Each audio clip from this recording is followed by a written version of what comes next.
I always want to serve on a jury. I'm really excited, so I really appreciate having you. I'm looking forward to it. Creating this whole trial, Daddy. I want to give a big shout out to the 13 Jury Podcast and Brandi.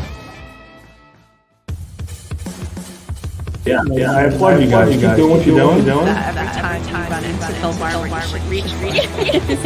And then I just looked at the jury, and it's sort of like, look. I was in the eye of the storm, and you guys were watching. Hey, come pop in, say hey. You are a ray of sunshine, and I love what you've done with your YouTube channel.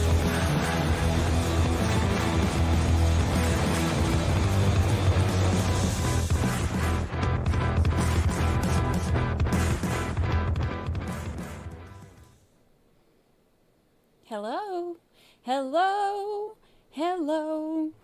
Good morning or afternoon, depending on where you are in the world. Is it echoing again? Yeah, no clue why. Sometimes it does, sometimes it doesn't. No clue why. YouTube be YouTubing. Hello. I am glad to see y'all.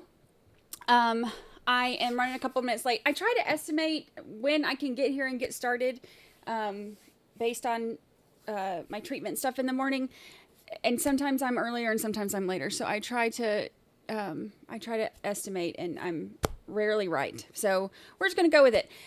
Good news is I only have 10 treatments left.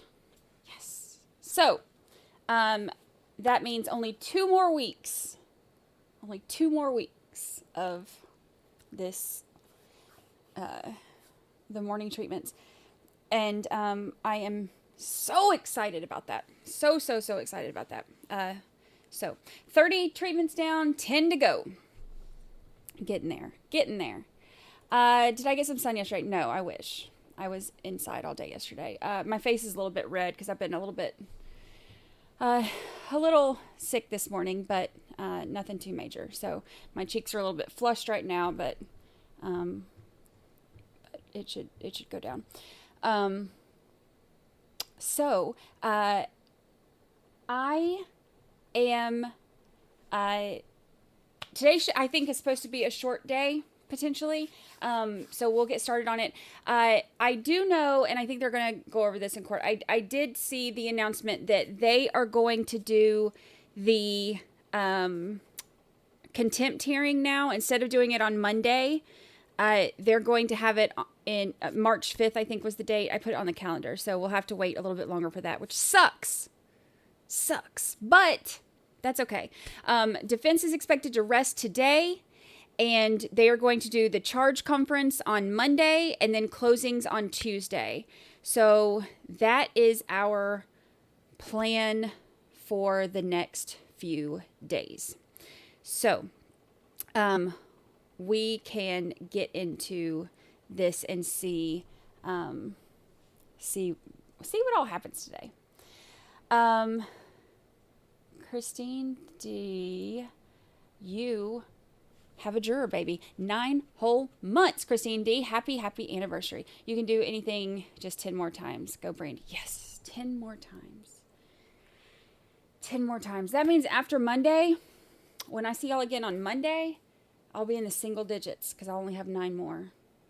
And that sounds so amazing. So I am excited about that.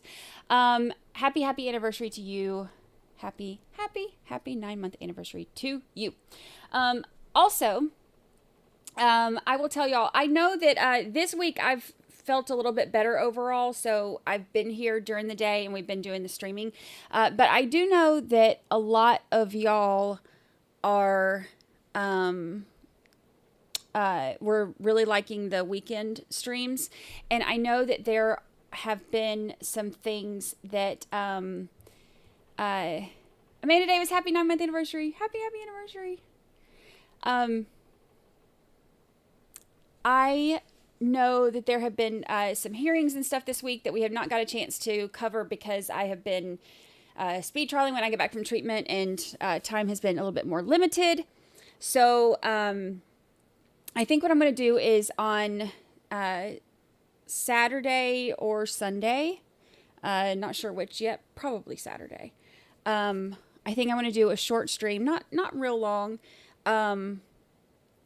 but I am thinking about doing like a short stream on the weekends and just covering some of like the hearings and stuff that we didn't get to watch this week. Because there was like a Chad Daybell, there was Lori Vallow, there was some other kind of stuff that we had going on that that I have not even had a chance to watch yet because, life is crazy right now.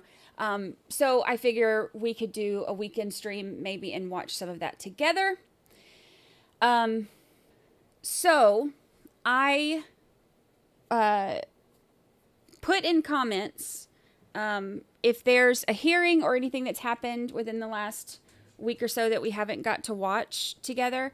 Put it in comments, and I'll get a list together and see what we can put together and watch. So sounds good. Sounds good. All right. All right, I know everybody's complaining about YouTube. I'm telling you, it's been nonstop. It will kick you out. It will mess up my sound. It will do all kinds of things, and I have no control over it. All right, so let's get started with the day. Make this a little bit bigger and pretty.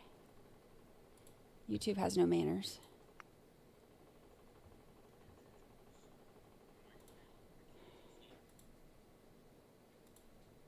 Of the contempt hearing for Michelle Troconis. Oh. Pursuant to practice. So the court is going to recuse itself. Okay, so they're talking right now about I don't know why it started with this already. It's rewound to the very beginning, but for some reason the feed didn't start at the very beginning. But regardless, the contempt hearing that they're changing is going to be March 5th instead of Monday. And Judge Randolph, as much as we love and adore him and, want to see him as much as possible, he is recusing himself from the hearing. So it will be done before a different judge. In 1-19. That matter will be scheduled before Judge Hernandez, March 5th, 10 o'clock. March 5th. Court understands the practice book requires that this court recuse itself in non-summary contempt matters. Now, concerning today's proceeding, Attorney Shonon, how many witnesses do you have today? There are 2 witnesses, and then there's a document that I would be displaying using the ELMO that would be admitted without objection by the state, pursuant to a discussion that we had. Procedurally, the only other matter would be, and I might as well do it now since the court asked, I would at this point move that in light of the testimony that came out through the defense, that the redacted portion of the Dr. Herman report, which is just that's been filed under seal, be first unsealed and then made a full exhibit. I happen to leave my list of exhibits in my folder. I don't want to look for it, but the court knows what I'm referring to. It was marked for identification. It was sealed pursuant to a sealing request, but I would just make that formal request that is part of the defense that we would want that portion of the document to be presented in light of the evidence that has been presented. So which marker was that, Attorney Shonon? Which exhibit number? Could I just have a moment, Your Honor? Yes. No. I think it's F. F. May I just inquire? May I just take a look at it, Your Honor? It's still sealed. The court I actually am objecting to this, Your Honor. This would be part of the Herman report. Your Honor, ordered sealed, so I don't think that was made clear for the record. This was made in connection with Attorney Meehan's testimony, and Attorney Felsen attempted to put this in and asked to make it an ID. Your Honor indicated that this is subject to a protective order. You are not allowing this in and allowed it under seal. That order and that ruling, I believe, still is in effect, so the state would argue that it should not become unsealed. Also, I would indicate... Well, before you proceed, the court was under the impression that was a document that was filed yesterday concerning yesterday's witness. No, Your Honor. If I was unclear, I apologize. This was offered at that time. The court did not allow it, and then it was pursuant to the court's order filed under seal, and it does remain under seal. I was asking that in light of the testimony from yesterday, that it be unsealed, and then I would be offering that portion. And again, it's just the conclusions. It does not go into, and just so the court is also aware, the names of the children are all redacted in any event, and that would be the offer that I would be making as part of the defense. So the state has objected. The court at this time will sustain the objection. That's fine, Your Honor. Sustained Now, objection. At what times are your witnesses scheduled approximately, Attorney Shaw? Professor Marion is here. She arrived last night. She's here in the courtroom, and I know that the second witness is also here and is prepared to testify this morning. And then, like I said, there is an exhibit related to the, I'll just say it's related to the scientific examination of the 2017 Suburban. It relates to that, and the state, in conjunction with the defense, had a discussion about whether there was a need to call the record keeper of that document, and by agreement, that officer would not be necessary, and he had been subpoenaed, but he's not going to be needed. If it's what counsel emailed to the state and we've discussed it, Your Honor, I have no objection to that document just coming in without any comments or the like, as well as to testimony. That is fine. But perhaps we can do that we can mark it at the time in front of the jury. I don't have an objection to that. I would like to get done with the witnesses so there isn't any delay. So the court would inquire of counsel if both witnesses are scheduled for this morning. Is it possible that we can proceed with a charge conference this afternoon? With this caveat, Your Honor, I was meeting with the expert last night and then trying to work on my proposed jury instructions. So we could certainly begin that, but I do have some proposals that are not completed, and I do not like to submit things that are grammatically incorrect that refer to his, her. I like to file it not as a sort of generic type thing. I always tailor mine to the evidence as I think the practice book does require. So with the caveat that we've not completed today, I am, because I was hoping to be able to work on that this afternoon with Attorney Felsen. Well, we might as well not proceed today with the charge conference and just go forward on Monday, which means that if we go forward with the charge conference on Monday, we're not going to have closing arguments on Monday. They'll be scheduled for Tuesday. I was actually going to say I agree with Attorney Schoenhorn. We're still drafting ours as well, and that would be good scheduling for the state as well. Okay, thank you. Are we ready to proceed? Yes, Your Honor. I just want to approach the clerk, if I may. You can bring the jury up. No.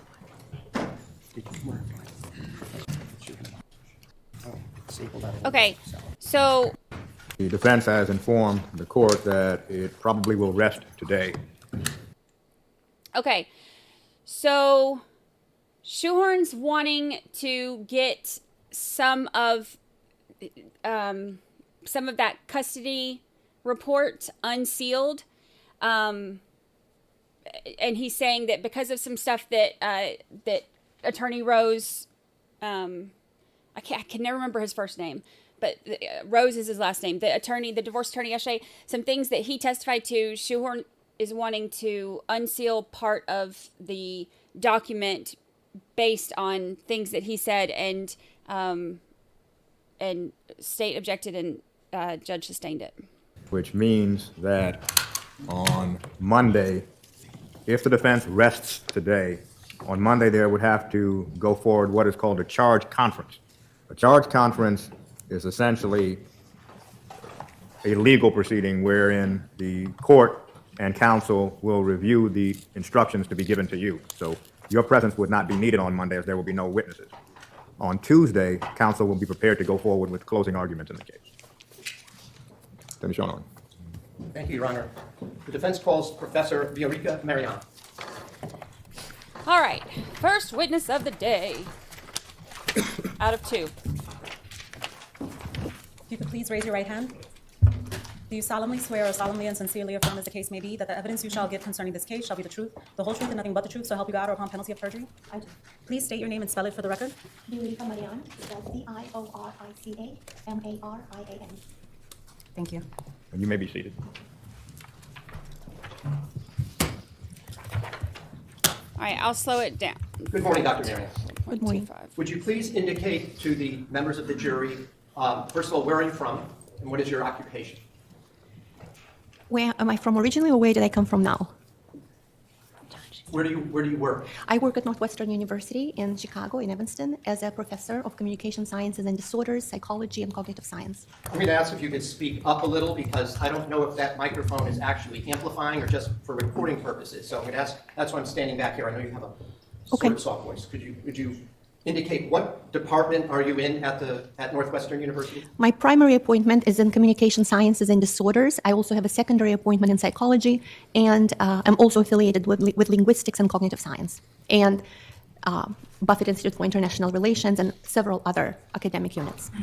Is there a linguistics department at Northwestern University? Yes, there is. And do you hold a position there as well? As an affiliated faculty. I'm a psychologist by training. But could you explain what it means to be an affiliated faculty? My research crosses between or combines psychology and linguistics. I'm a psycholinguist, which is a field at the intersection of psychology and linguistics. So having an affiliate appointment in another department means that you can advise students in that department, you can participate in department activities and life.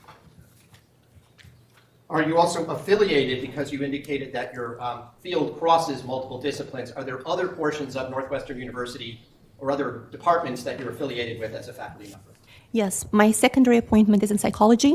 I'm also affiliated with the developmental science program, the cognitive science program, and the Buffett Institute for International Relations. Could you tell us a little bit about your educational background, starting with college? Sure. I went to college at the University of Alaska, where I first started doing research. I then received my master's degree in cognitive and developmental psychology at Emory University in Atlanta. From there, I went to upstate New York at Cornell University in Ithaca, where I received a second master's in psychology and then a PhD in psychology as well. Have you held other positions prior to your current one in the academic field? I was recruited to Northwestern straight out of Cornell, and I've had other positions during my appointment at Northwestern, for example, at the National Institutes of Health, but they were while I was primarily employed at Northwestern.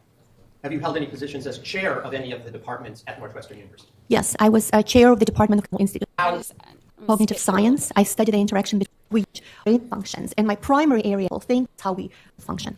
Just so that that I understand, could you just explain what it means to say cognitive function in All right, simple terms? here we go. Yes, cognitive function is an umbrella term that covers things like attention, memory, perception, basically language as well, creativity, decision-making. So cognition, thought, thinking, another way to say it. Are you a clinical professor or do you teach, or both? I'm a research-oriented faculty. I don't do clinical work. I run a research lab, and I teach as well.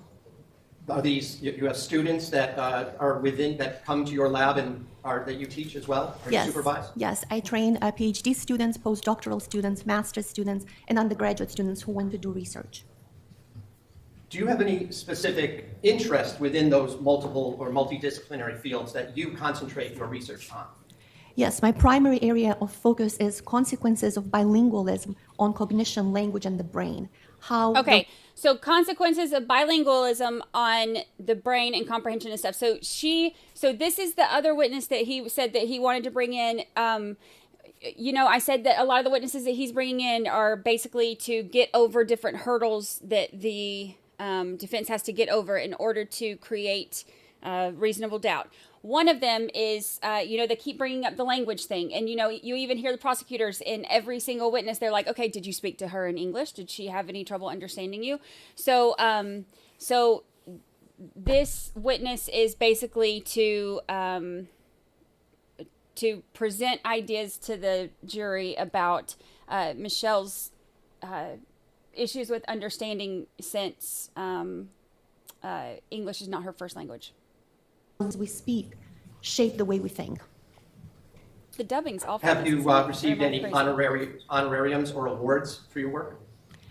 Yes, I have received several awards for my research, for my publications, and for my teaching. Most recently, this past weekend, I received the American Association for the Advancement of Science John McGovern Award for research in behavioral sciences. In fact, did I reach out to you for communication about preparing for today while you were at that conference? Yes, you So did. you weren't home at Northwestern University at the time? Correct. Where was the conference, did you say? In Denver, Denver, Colorado. Colorado. Mm-hmm. Could you tell me whether or not you've received any other training besides your educational background? In other words, besides your academic background? Yes. I've taken additional courses on, for example, functional neuroimaging of the brain at the Memorial Sloan Kettering Cancer Center in New York City.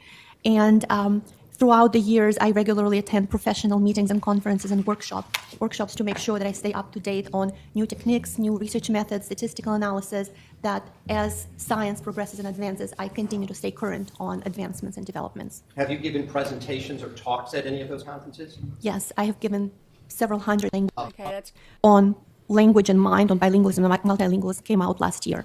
Have you received any national grants to conduct research? Again, this is, I want to get through to the stuff that's important. Sorry. Like, not that her credentials aren't important. But let's just get to the meat and potatoes. Curriculum vitae. Yes, I believe so. And does this date any of your, just for the record, and I'll just, if I may, were you at some point contacted by my office for purposes of consultation? Yes. Was that specifically in the area of bilingualism and the effect on communication and memory? Yes. Did I, at some point, subsequent to our conversation, enter into a written contract with you regarding that subject matter? Yes. And did you sign such an agreement? Yes. And I signed the agreement as well? Yes.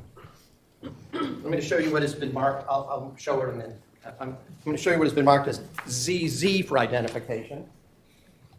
Mm-hmm. And if you just look at that 3-page document, tell us whether that is the agreement. As Okay, this is all her agreement. We get it. a price for your services, is that correct? Correct. Could you just tell the members of the jury what the agreement is for purposes of your compensation for being a witness or a consultant for this case? My salary is $600 an hour. And how many hours I'm in the wrong business. would you say at this point, up till this moment, that you've spent on this case? I have been paid $1,800 to date. I have not yet sat down to calculate all the hours, although I've kept track of them, but I haven't yet put them all together. In any event, if I may just $600 hold an this hour. up for the jury. In any event. And when did we enter into this agreement? A little over 3 years ago, You wanna in look at- February 2021. 2021. Mm-hmm.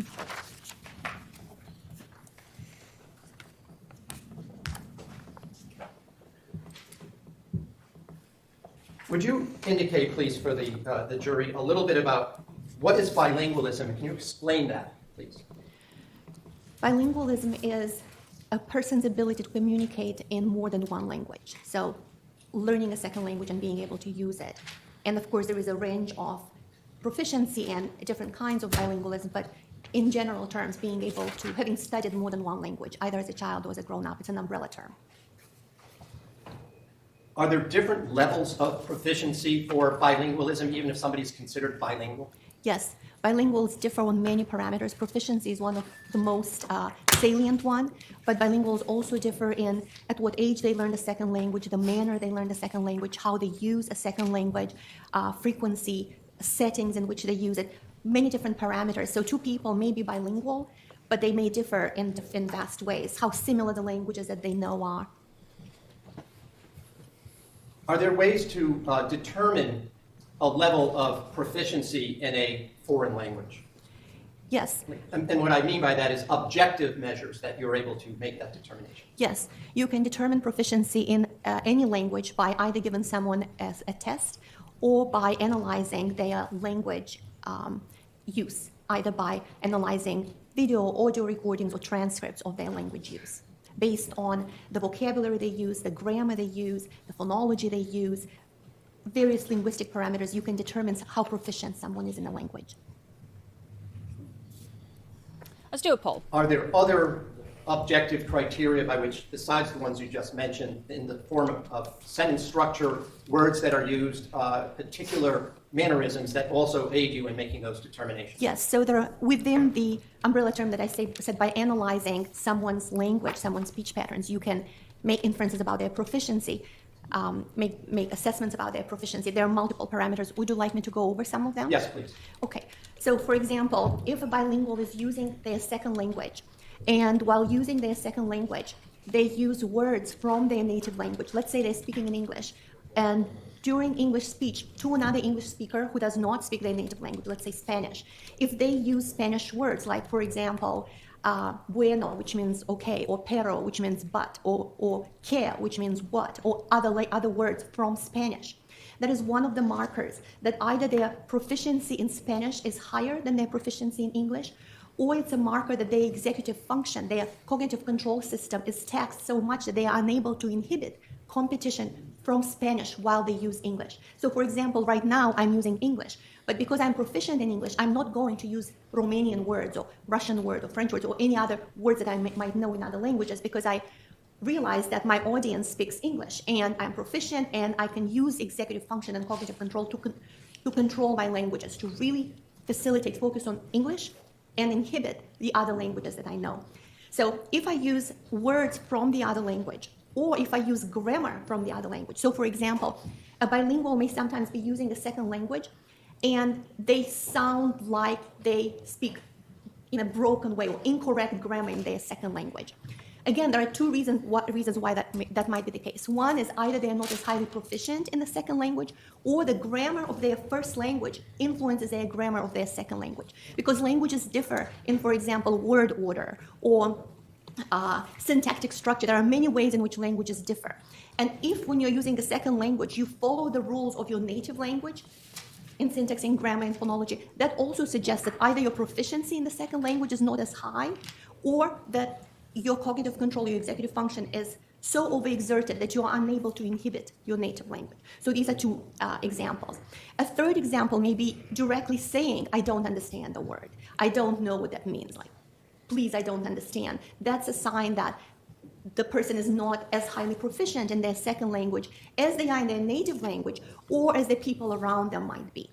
A fourth indicator is when their linguistic behavior is incongruent with their cognitive level or with their education level. So for example, someone who has low proficiency level may use very simple grammar, like present tense, or very simple short sentences, or they may use very high frequency words and not use more rare words.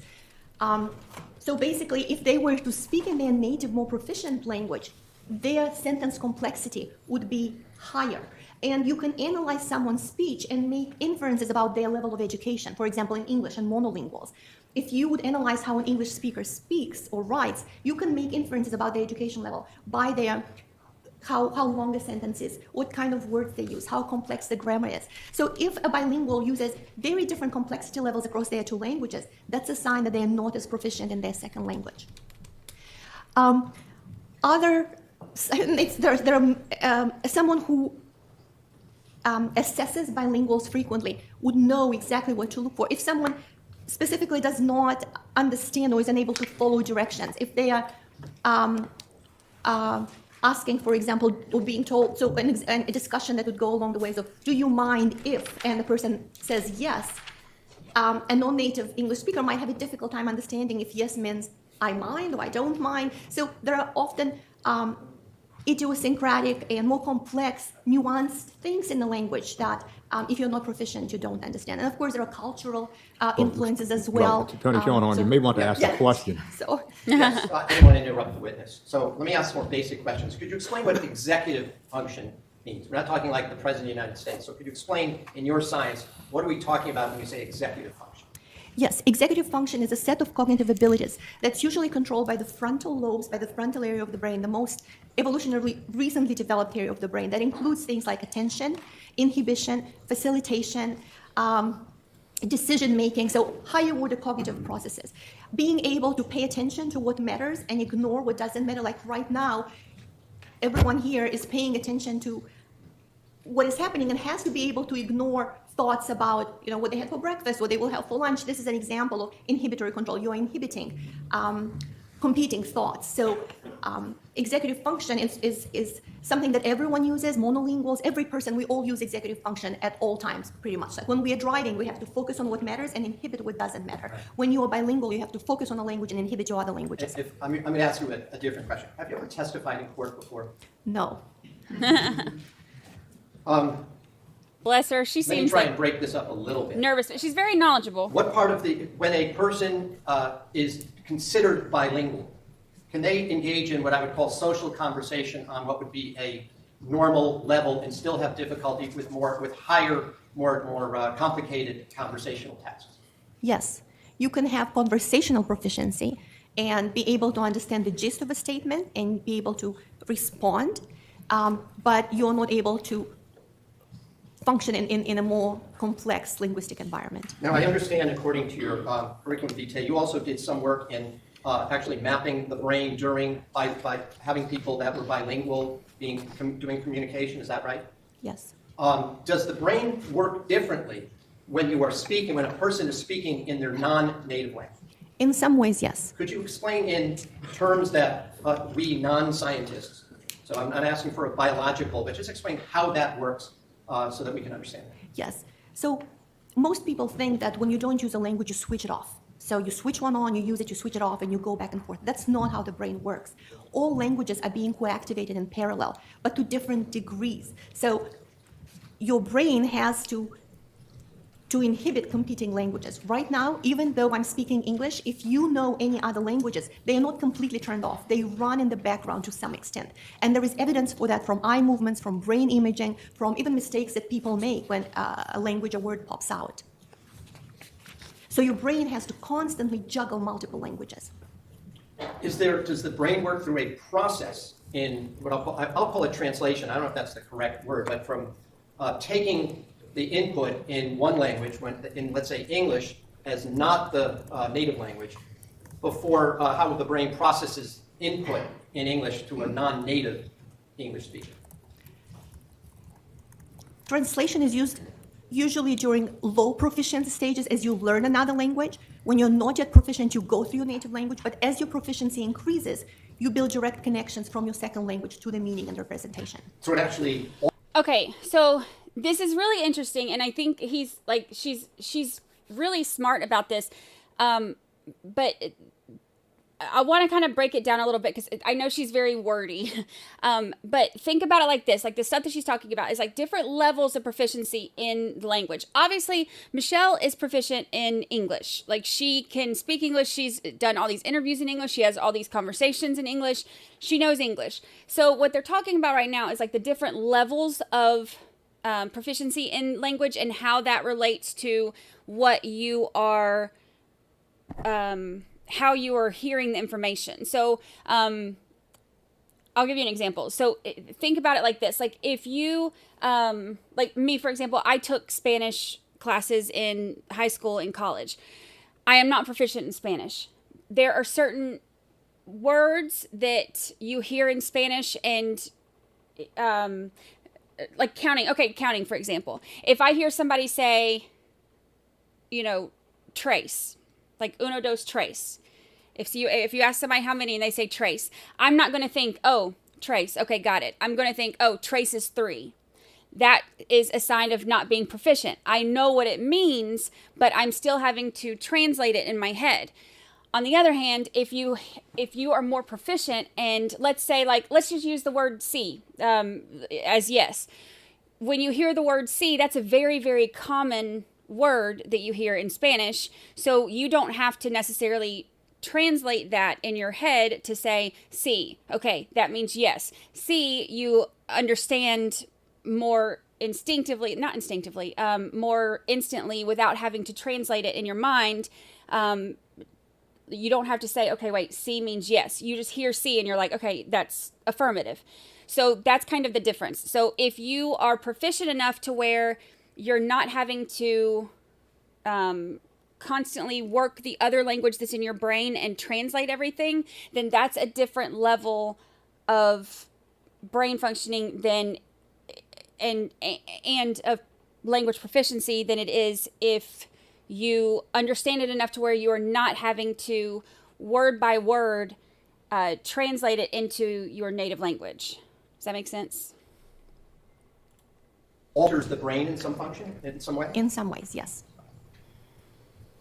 Does speaking in a non-native language require any more brain power than if you're speaking to someone in their native language. Both people are in their native language.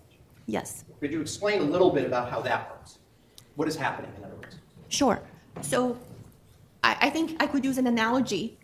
If you look at a duck gliding on the water and she looks very calm, she's just sort of beautifully gliding, but underneath she's pedaling very fast. This is sort of what a bilingual or multilingual brain does. It seems like it's functioning just like a person who speaks one language, but in reality it's constantly juggling multiple languages, inhibiting one, facilitating the other, mapping sometimes if it's low proficiency, going through the native language. So I don't know how, I think, is that enough? Do you want me to say more? I think that's good, and I'll ask another question. Does the use of the extra brain function to do that conversion that we were just talking about, whether it's the duck going fast underwater so that you could glide smoothly, does that require a person to use extra energy? Does it expend energy? Sure. Any cognitive task, it expends energy. Can it affect the person's overall attention span and level of concentration after a period of time? Yes. I think one way to potentially explain it to someone who has never studied another language or speaks another language is to use other examples of symbolic systems. May I explain that? Yes, please. So, give us an example. in essence, a language is a symbolic system. It uses words as symbols to encode, transmit, and decode information over time, across time and space. There are other symbolic systems like music or math. Math is a language, for example. So, when you learn math, when you learn music, when you learn another language, it changes how your brain works. So, if you are monolingual, you can imagine yourself, for example, doing a math problem. Monolingual. Only speak one language. Okay. But if you are engaged in doing a math problem, solving, let's say you're doing a calculus problem, you are basically, your brain is engaged in another symbolic system, which is what a bilingual does. And if while you're solving a math problem, other things happen on the side, people are telling you, hey, can you buy this list of things at the store? What's the list of things you bought at the store? You have fewer resources available, and you won't be functioning in the same way as if you're not solving a math problem or writing down musical notation at the same time. That's the closest to explain to someone what it can be like for bilingual, especially not a highly proficient bilingual who really has to concentrate to understand another language. Does those, you just mentioned something like a distraction, like being told, hey, what do you want at the store? You're going to get something at the store. Do those distractions interfere with that executive function that's concentrating on the language? It depends if you switch your attention to it. And are there other stimuli besides somebody interrupting you that also affect that, that concentration? Yes. What are some of the examples? Other than somebody interrupting you, he's talking about attention is not an unlimited resource. You can pay attention to one thing, several things, but you cannot pay attention to everything all the time. So you have to choose what you pay attention to and then shift your attention. Well, for example, does fatigue have an effect on that kind of enhanced executive function that applies during the translation or the change of language process? Yes. Any cognitively demanding task, if you do it for long enough, you expend energy and you will get tired.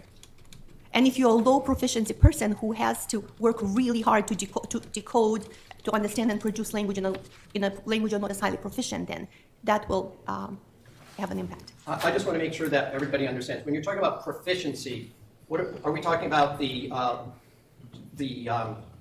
How high functioning a person is in a non-native language? What does that mean, proficiency, just to be clear in your science? We're not talking about cognitive abilities or intelligence or ability to think. We're talking about your language abilities. So if you can be very smart but have low proficiency in another language, and then you are unable to understand or produce language in the same way. So one way someone may think about this criterion is, would you choose this person, any person, would you choose a bilingual to represent you in that second language? Is their language ability high enough to meet your needs in whatever setting, business setting or professional setting or any setting? Would you trust that this person's language abilities in that language are high enough? For example, you may have studied Spanish or Japanese or whatever language, and you may be very smart, but if you need to do business in that country, is that person's language ability high enough to represent your interests, to sign documents?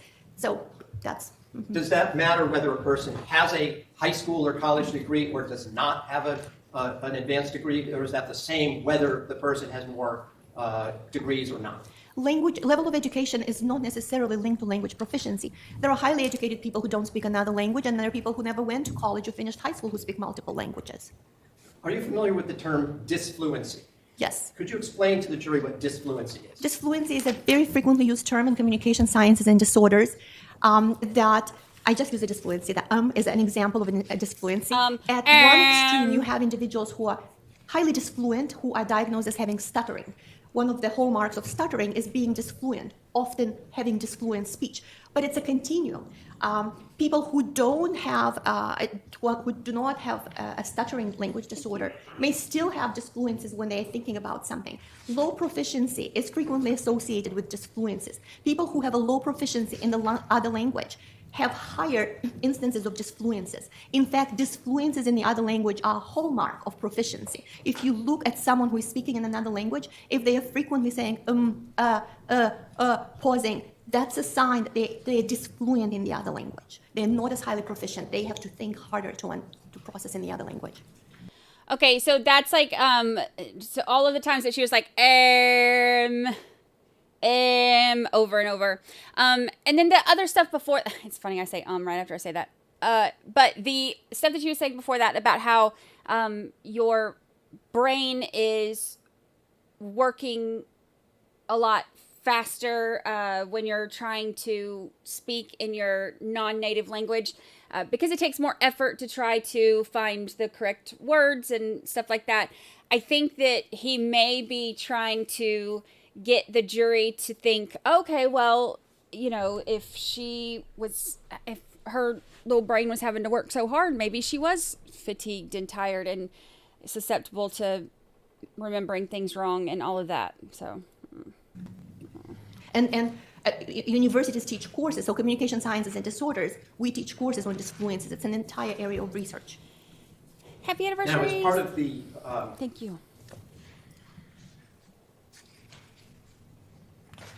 consultation that you and I had in this case, did I ask you to review certain materials connected to the case of Michelle Troconis?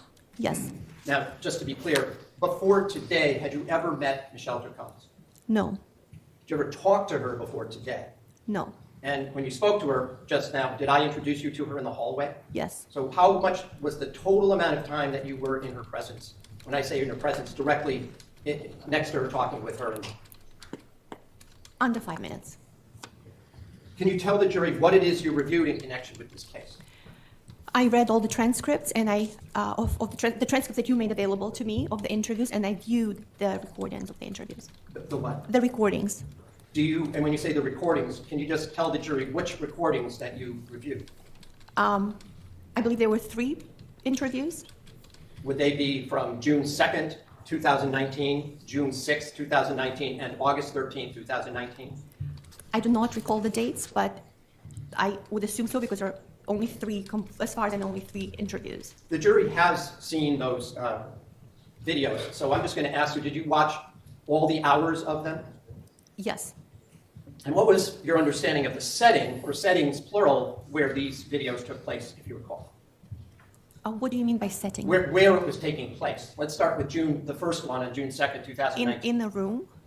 Do you recall whether it was, when you say in a room, where that room was? Did I not? I don't know where the room was. I was really focused primarily on the language and the speech that the people were using. And just so that I'm clear, I didn't tell you to concentrate on the location or anything like that in terms of your reviewing these materials. I was approaching it from my areas of expertise, which is language and mind, language and memory. All right.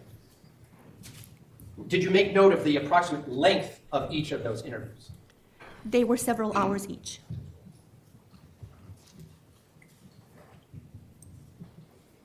These are the in reviewing those. In reviewing all of those videos, did you see Mr. Troconis in those videos speaking? Yes. And from the review of those videos, were you able to make a determination of level of proficiency from your scientific point of view as you've explained it to the jury? Yes. All right. Would you indicate to them what your opinion is with regard to that? I would evaluate as having conversational English at about medium proficiency. And is there a scale, or is it just high, medium, and low? I'm just using high, medium, and low, but one could give her a standardized test, for example, and see exactly where she falls on that. But I have given thousands of those tests over the past 30 years, so I'm confident she would fall somewhere in the middle. Incidentally, I didn't ask you, I asked you where you work, but I didn't ask you when you began as a professor at Northwestern University. 2000. And you've been in this field doing the same type of work since 2000? My first conference presentations were in 94. 94? 94. One was on language and one was on bilingualism. But in terms of your current interest and your current specialty, that's been since... I've been studying bilingual since 92. First research presentation, 94. I started in college, then master's and PhD. But in terms of your appointment as a professor... Since 2000. 2000. Could you explain to the jury that what is your conclusion based on that Michelle Troconis in 2019 had a mid-level proficiency in English? Can you... Mid-level proficiency yes, you said that her English. Her proficiency level was medium. Yes. Could you explain what criteria you used to make that determination? Sure. I looked for some of the things I mentioned before. Intrusion of Spanish words, multiple instances of Spanish words being used while she was speaking English to native English speakers. Spanish grammar while speaking English and incorrect English grammar, specifically asking what a word meant. Complexity level of her speech in English being of a low proficiency, and uncertain about how to follow some direction sometimes. In your experience and in your field, would a person with mid or medium proficiency in English as a second language have any, just in general, in your opinion, have difficulty with certain kind of cognitive skills, such as recall, expression, understanding in that foreign language? It is not a given that someone will have difficulties, but it is depending on how proficient they are. They may not understand some words, they may not understand some tenses. There is an opportunity for miscommunication. And the lower the proficiency, the more opportunities for miscommunication and misunderstandings, and misspeaking as well. In your experience, a person with medium proficiency in English as a second language, are there certain clues regarding English grammar that you consider and make note of?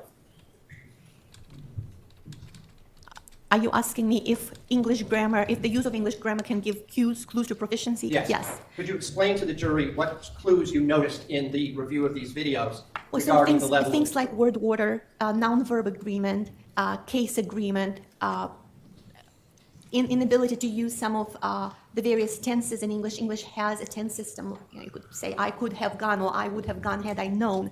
When you have a low proficiency in another language, you tend to go for basic present tense or infinitives and say things like I go there or I do that. So you don't use as many tense, you just really go with sort of noun and present tense or now very simple syntactic structure. And just so we're clear, do you know how many tenses there are for verbs in the English language? I don't want to misspeak in case a linguist who specializes on grammar will disagree, because there's always, you can be very pedantic and say, well, you didn't count that tense, or you didn't count this tense. But English does have a lot of complicated tenses. When you learn English, it can be difficult for English speakers to get the nuance of some of those tenses. So for those of us who maybe haven't been in high school English for a few years, there's such tense, there's the past tense, is that one? Yes. Future tense? Yes. There's the progressive tense? Yes. And? Past perfect, future, there are so many. Okay. Yeah. And you said a person with low proficiency, or did you say lower proficiency? Lower proficiency. Okay.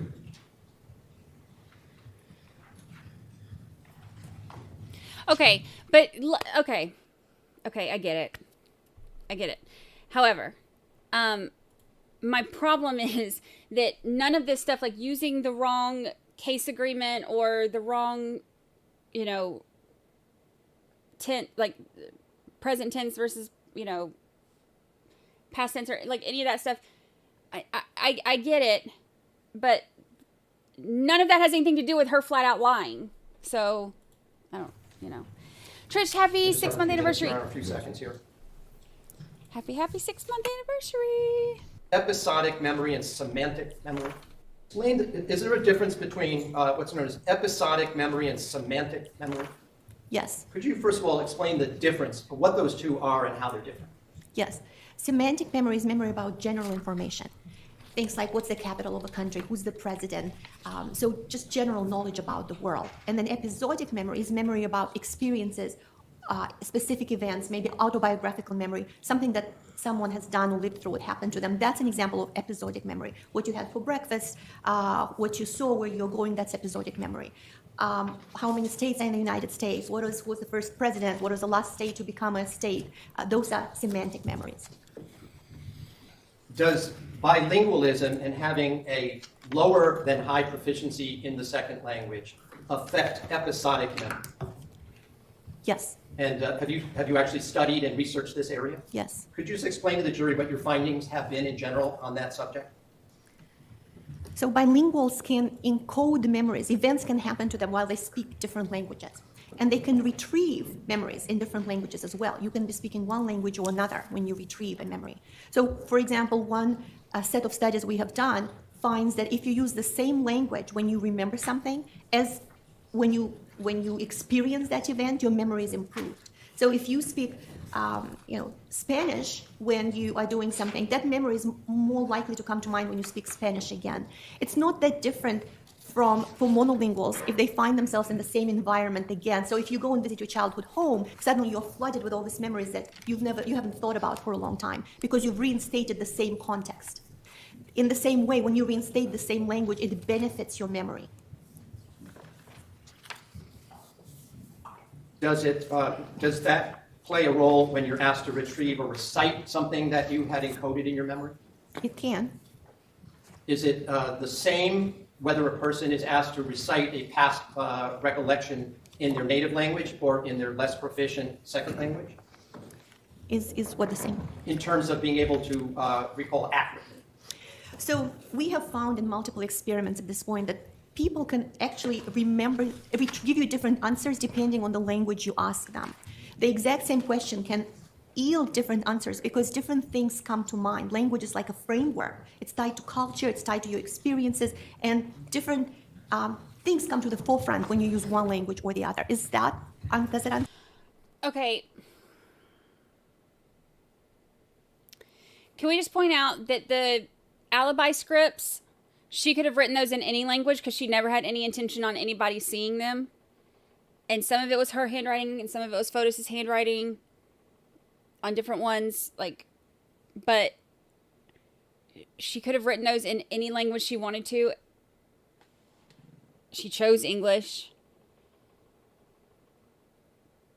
But it still wouldn't have made any of it right. And there are points when she flat out said, this isn't right. Fotis told me to, put this, or Fotis said that we did that. So, or Fotis filled this in because, I didn't remember and he wanted it to be on there or whatever. This is not an, I made a mistake because I was having to answer questions in English thing. This is a series of events that she specifically gave false information for. Very specific false information. And it was even written in an alibi script. Yes. Okay. Are there other outside stimuli that also can affect recollection and communication, such as, for example, specific words that are used by a question? Yes. So some in the science of memory believe that memories are never really lost, but they're just not accessed. So you can, if you use just the right word or the right hook, the right cue, you could get to some of those memories. Now, we don't know if no memories are ever lost, but we do know that the cue you use to access a memory can help.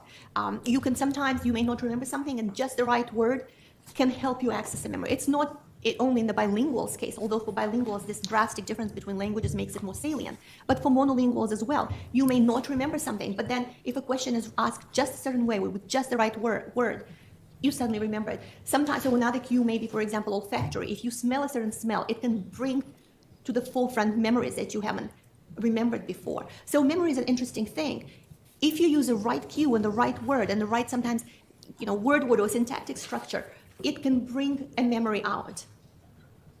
Thank you for the super chat. So there is this, in neuroscience, there is this expression, the neurons that fire together wire together.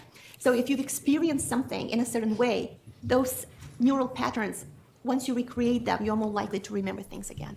Would that be true, and would it affect recall if the words that are used on different occasions by the questioners are different? They alter the way it's asked. They could. And could it then lead to a different response? It could. They just have a moment. No. Mildred, thank you for the super chat. Thank you, thank you. Oh, I do have a couple other questions, but you had indicated at the beginning that I believe you said that one's cultural background does play a role in development of language proficiency. Is that true? Yes. Could you just explain very briefly what that role plays? Well, culture and language are very tightly connected. It's very difficult to separate the two. Language is usually a vehicle for culture. So cultural influences shape the way we talk. When I mean culture, if somebody grows up in a foreign country where it's not an English-speaking country, or someone grows up in the United States speaking a second language for, making that their first language, would there also, in some circumstances, be a difference in how they would respond and communicate a response? Yes, and not all Spanish speakers share the same culture. There are many countries around the world that speak Spanish, and those cultures differ. In the United States, speakers of Spanish, heritage speakers, so maybe they grew up in families that speak Spanish, they may be more reflecting American culture than the native Spanish-speaking culture. So, yes. And I'm going to ask, at my request last week while you were in Denver, did you prepare and sign a report concerning your studies? Yes. Can I approach? Showing you what has been marked as AAA. Is this the document that was prepared and signed? Yes. And that was on February 16th? Yes. So last week? Yes, last Friday. While you were in Colorado for your conference? Yes. For your words presentation? Yes.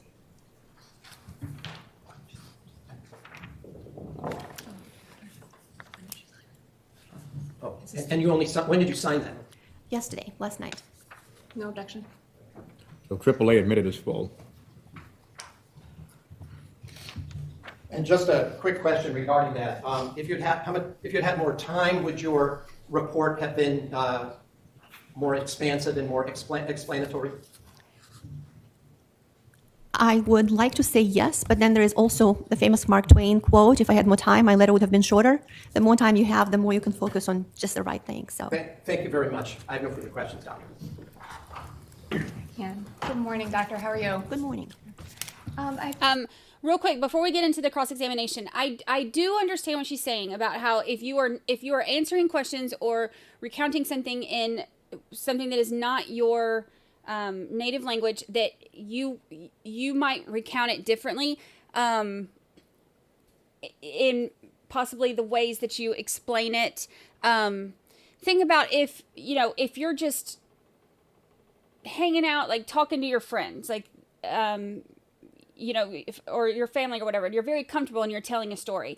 Okay, imagine now having to tell that story in front of, a big crowd, or in front of your boss or somebody where you have to be a little bit more careful with your words. Like, you may recall that story, not recall it, but you may express that story differently using different words. You may leave some parts out because you're, more focused on your words and how you say it, something like that.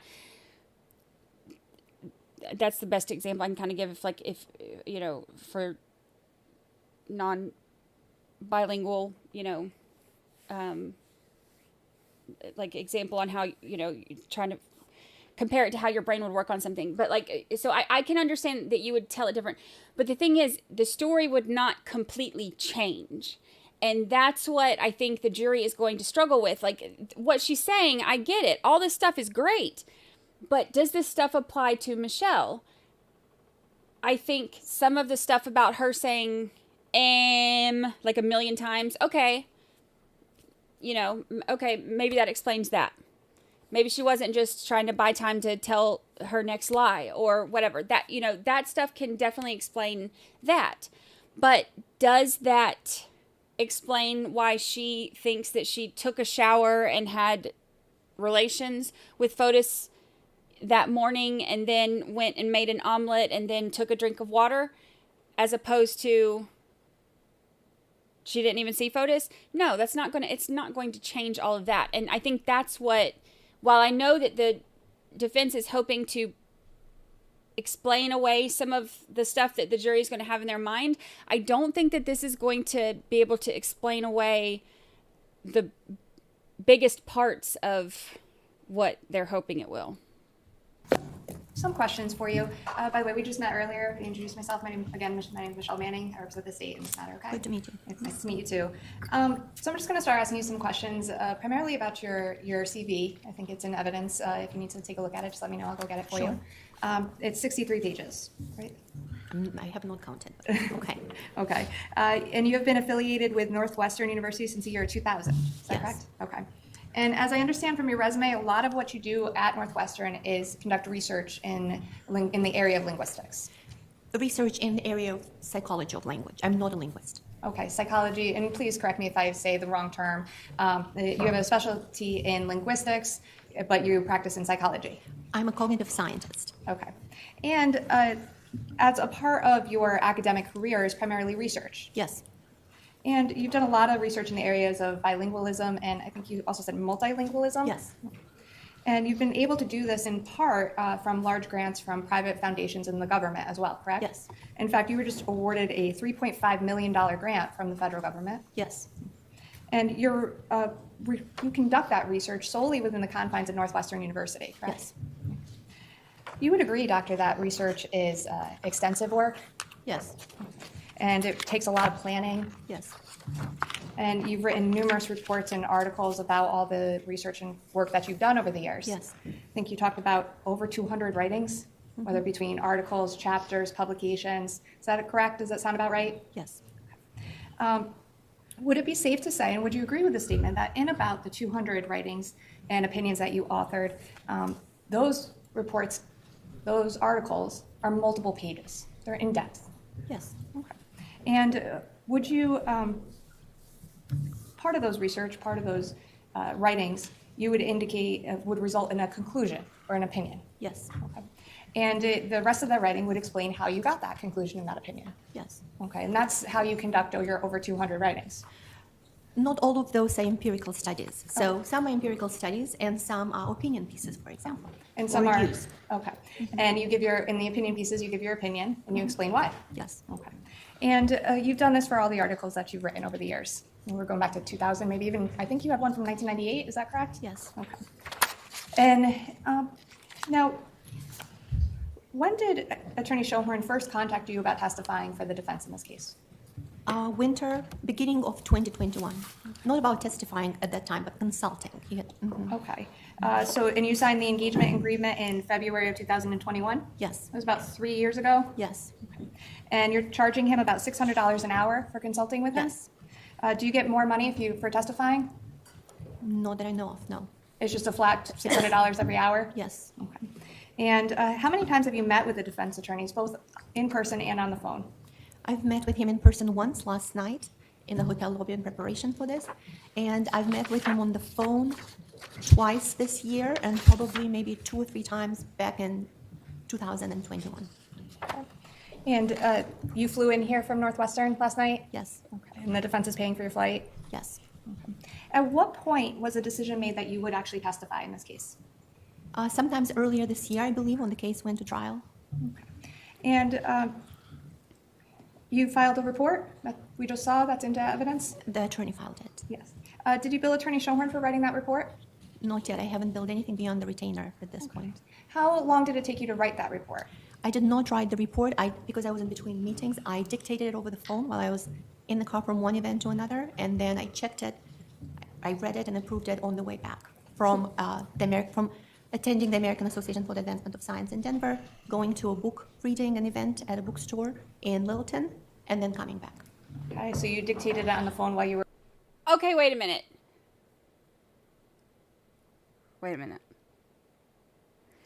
She's getting $600 an hour, and the report that she did for this case, she did by dictating it verbally while driving without notes or any of the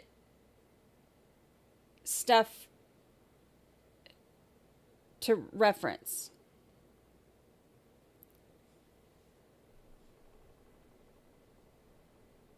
At $600 an hour, that's how,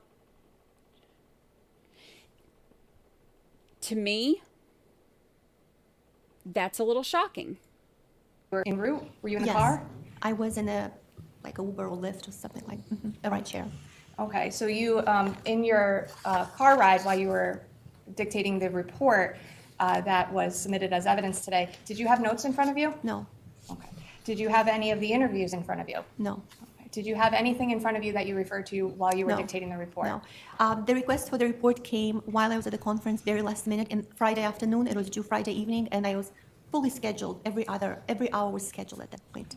Who did you dictate the report to? Attorney Schoenhorn. Okay, so you were on the phone in a car, in an Uber, dictating a report to Attorney Schoenhorn. So you didn't actually type that report. Correct. The defense attorney did. Correct. And when did you get an opportunity to read it? On the way back. Which would be about how many hours later? Well, I could probably check my phone records, but let's say 5 hours later, 4 hours later. Okay. So around what time was it that you were dictating the report to Attorney Schoenhorn to write? In the afternoon. In the afternoon. So my book reading event, I think, was probably 5:30. So sometimes between 4 and 5:30, I was dictating it, and then on the way back later in the evening, I think it was due at midnight Eastern time, which is 10 o'clock Mountain Time in Denver. So it was at some point before 10. Okay. That you were able to read it? Yes. And then you said, yes, that's exactly what I approved. Yes, I said, Okay. But you weren't the one who actually sat there and typed it? Correct. The defense attorney did? Correct. Okay. I mean, I don't know who typed it, but I provided the text, and then I read it and approved it. Okay. And by dictating you were on the phone with him? Yes. Your Honor, I'm asked and answered 3 times now. Well, the questions have been, it was dictated, that was a response. The office of Attorney Schoenhorn typed it up, that was a response. And that ground has been plowed. That ground has been plowed. Sustained. Dang. Now, the purpose of submitting that report was to provide notice of what you were going to testify to here today, right? I'm going to object, Your Honor. The court knows that the reason why Well, the objection is, lack of foundation and necessary well, knowledge. foundation, sustained. Dr. Marion, and all those reports and articles, or I guess I'll just call them writings, the 200 writings that you've completed in your career, have you ever gone to or presented on those topics on any of those writings that were one page? I'm not sure what you're asking. Sure, that was probably a confusing question. I apologize. You've done many presentations as well. That's part of your resume. Yes. And you've done many speaking engagements. Yes. And I think you talked on direct about conferences that you presented at. Any of those conferences, speaking engagements, presentations, and were they done based solely off of a one-page report? Most conference submissions are based on abstracts. Some of those abstracts are half a page, 1 page. They can vary from 50 words to several hundred words. But usually when you submit to a conference, you submit an abstract, half a page. Okay. Now, your report, the first sentence of that report reads, "This report is provided as a general overview of the subject matter upon which I can offer a professional opinion." Where in your report, Dr. Marion, does it talk about your evaluation of the defendant's proficiency? I believe proficiency is mentioned in the report. I believe my question was, where in your report does it state your evaluation of Michelle Troconis' proficiency in English? The court heard her answer. She doesn't mention that in her report. Perhaps the court did not hear her answer correctly. She indicated, Your Honor, that proficiency is mentioned in her report, but that was not the state's question. So I'm just trying to clarify, if I may. It is not mentioned. And your evaluation and the process you use, you discussed that on direct, about her proficiency and the factors you consider. You testified to that in direct. Do you recall testifying to all that? Yes. Okay. You didn't put any of that in your report? My understanding is that my report and my testimony is aimed at talking about bilinguals in general, how you evaluate proficiency in bilinguals in general, not about this particular person or this particular case, which is what I've tried to do. I've tried to speak to how do you evaluate proficiency in a bilingual second language. So your testimony under direct examination by Attorney Schoenhorn about Michelle Troconis having a medium level of proficiency, you didn't mean that? I answered the question that I was asked, but that was not what I put in the report because I was told that I would be testifying about bilingualism in general. So I put in the report my opinion on bilingualism in general. But then my understanding is that if I'm in court, I ought to answer the question that I'm asked. Okay. You just weren't asked to write about it. I was not. Okay. Now, you called on direct the videos, you were discussing about the videos that you watched. Do you recall that? You actually on direct called them recordings. Do you recall that testimony? Possibly. Okay. And you used the word recordings. Yes. And that was your term. Do you recall that? Yes. Okay. In your report, you called them interrogations. Okay. Okay. Do you recall writing or dictating that to Attorney Schoenhorn to write? Interrogations is the word I usually use when I refer to those recordings. Okay. And in that review, you watched those 3 recordings or interrogations. Right. Okay. And when did you watch them? In 2021. So in 2021, did you watch the June 2nd one? I don't remember which ones I watched. I have not watched them since then. Oh, okay. So since 2021, you haven't watched any of the 3? No. Okay. And so while you're writing or dictating your report in the car, you remembered the videos that you watched from? I have been sent the transcripts last week as well, so I had read the transcripts. Okay. So you had read the transcripts of the interview. When did you read those? Last week. Okay. Was that before writing your report? Yes. Okay. And did you have those transcripts in front of you when you dictated? Yes.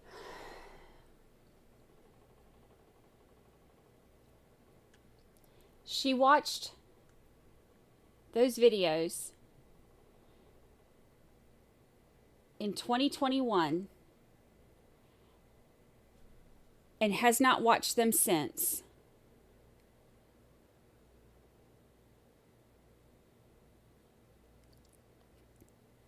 And did her report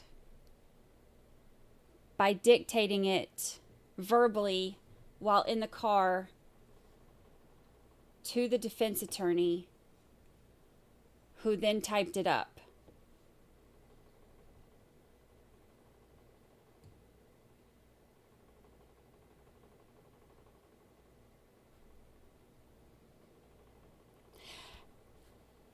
$600 an hour. In my phone, in my email. I was not looking at them at the time, but I had read them. Okay. Now, you were also told certain things about Michelle Troconis. That's in your report. I'll start there. Correct? Yes. When were you told that Michelle Troconis is a native language? Her native language is Spanish. When I was first contacted in 2021. Okay. And who told you that? Attorney Schoenhorn. Okay. And you were also told that she spent most of her formative life in South America. Is that correct? Correct. And who told you that?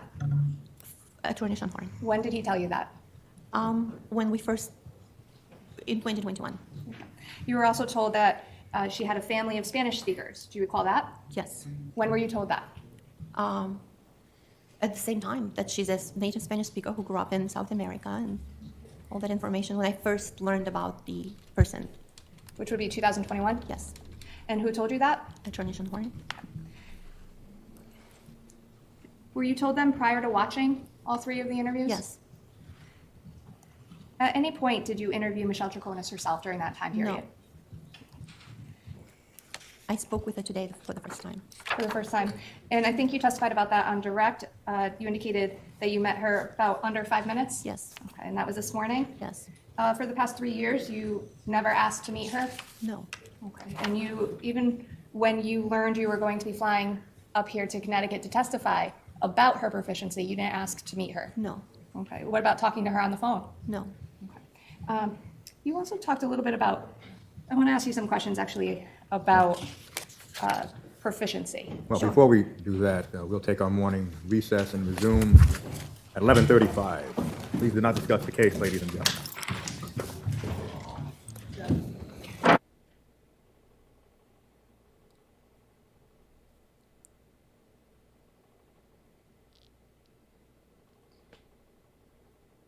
So in 2021, she watched those videos. Okay.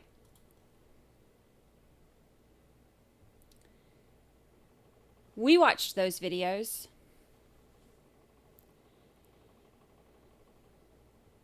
And she's never spoken to her. And her information that she has about where she lived and how long and all of that all came from the defense attorney.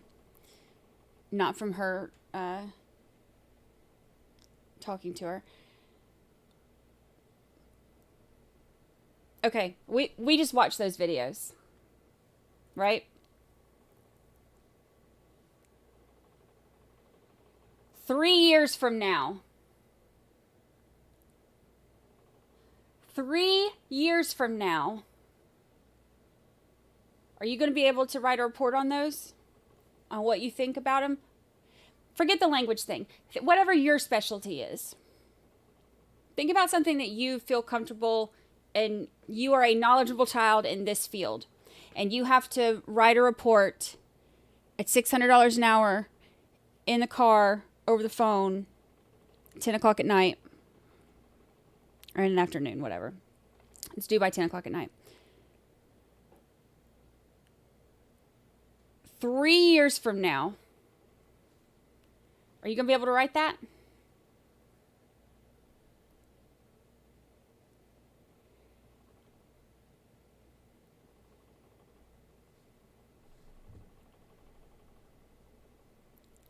I'm speechless. Well, please be seated, Judge.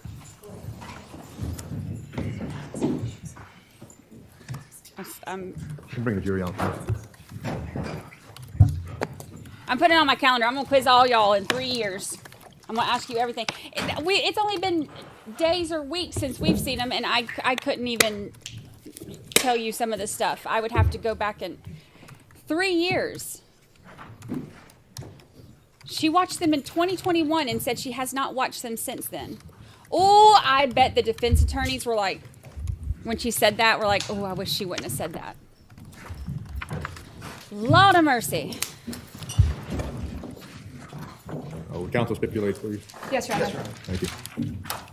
May I, Your Honor? Good morning still, Doctor. Just a couple more questions, okay? I think we left off right before the break with proficiency, and you talked a lot on direct about somebody's proficiency in English or a second language. And so bilingual means 2 languages. Multilingual means, if you could just explain that again. Multilingual would mean more than 2, but bilingual is part of more than 1. A multilingual is someone who speaks more than 1 language. Okay. And monolingual will be one language. Yes. Okay. So the proficiency of Michelle Troconis, you determined based on watching solely the interviews.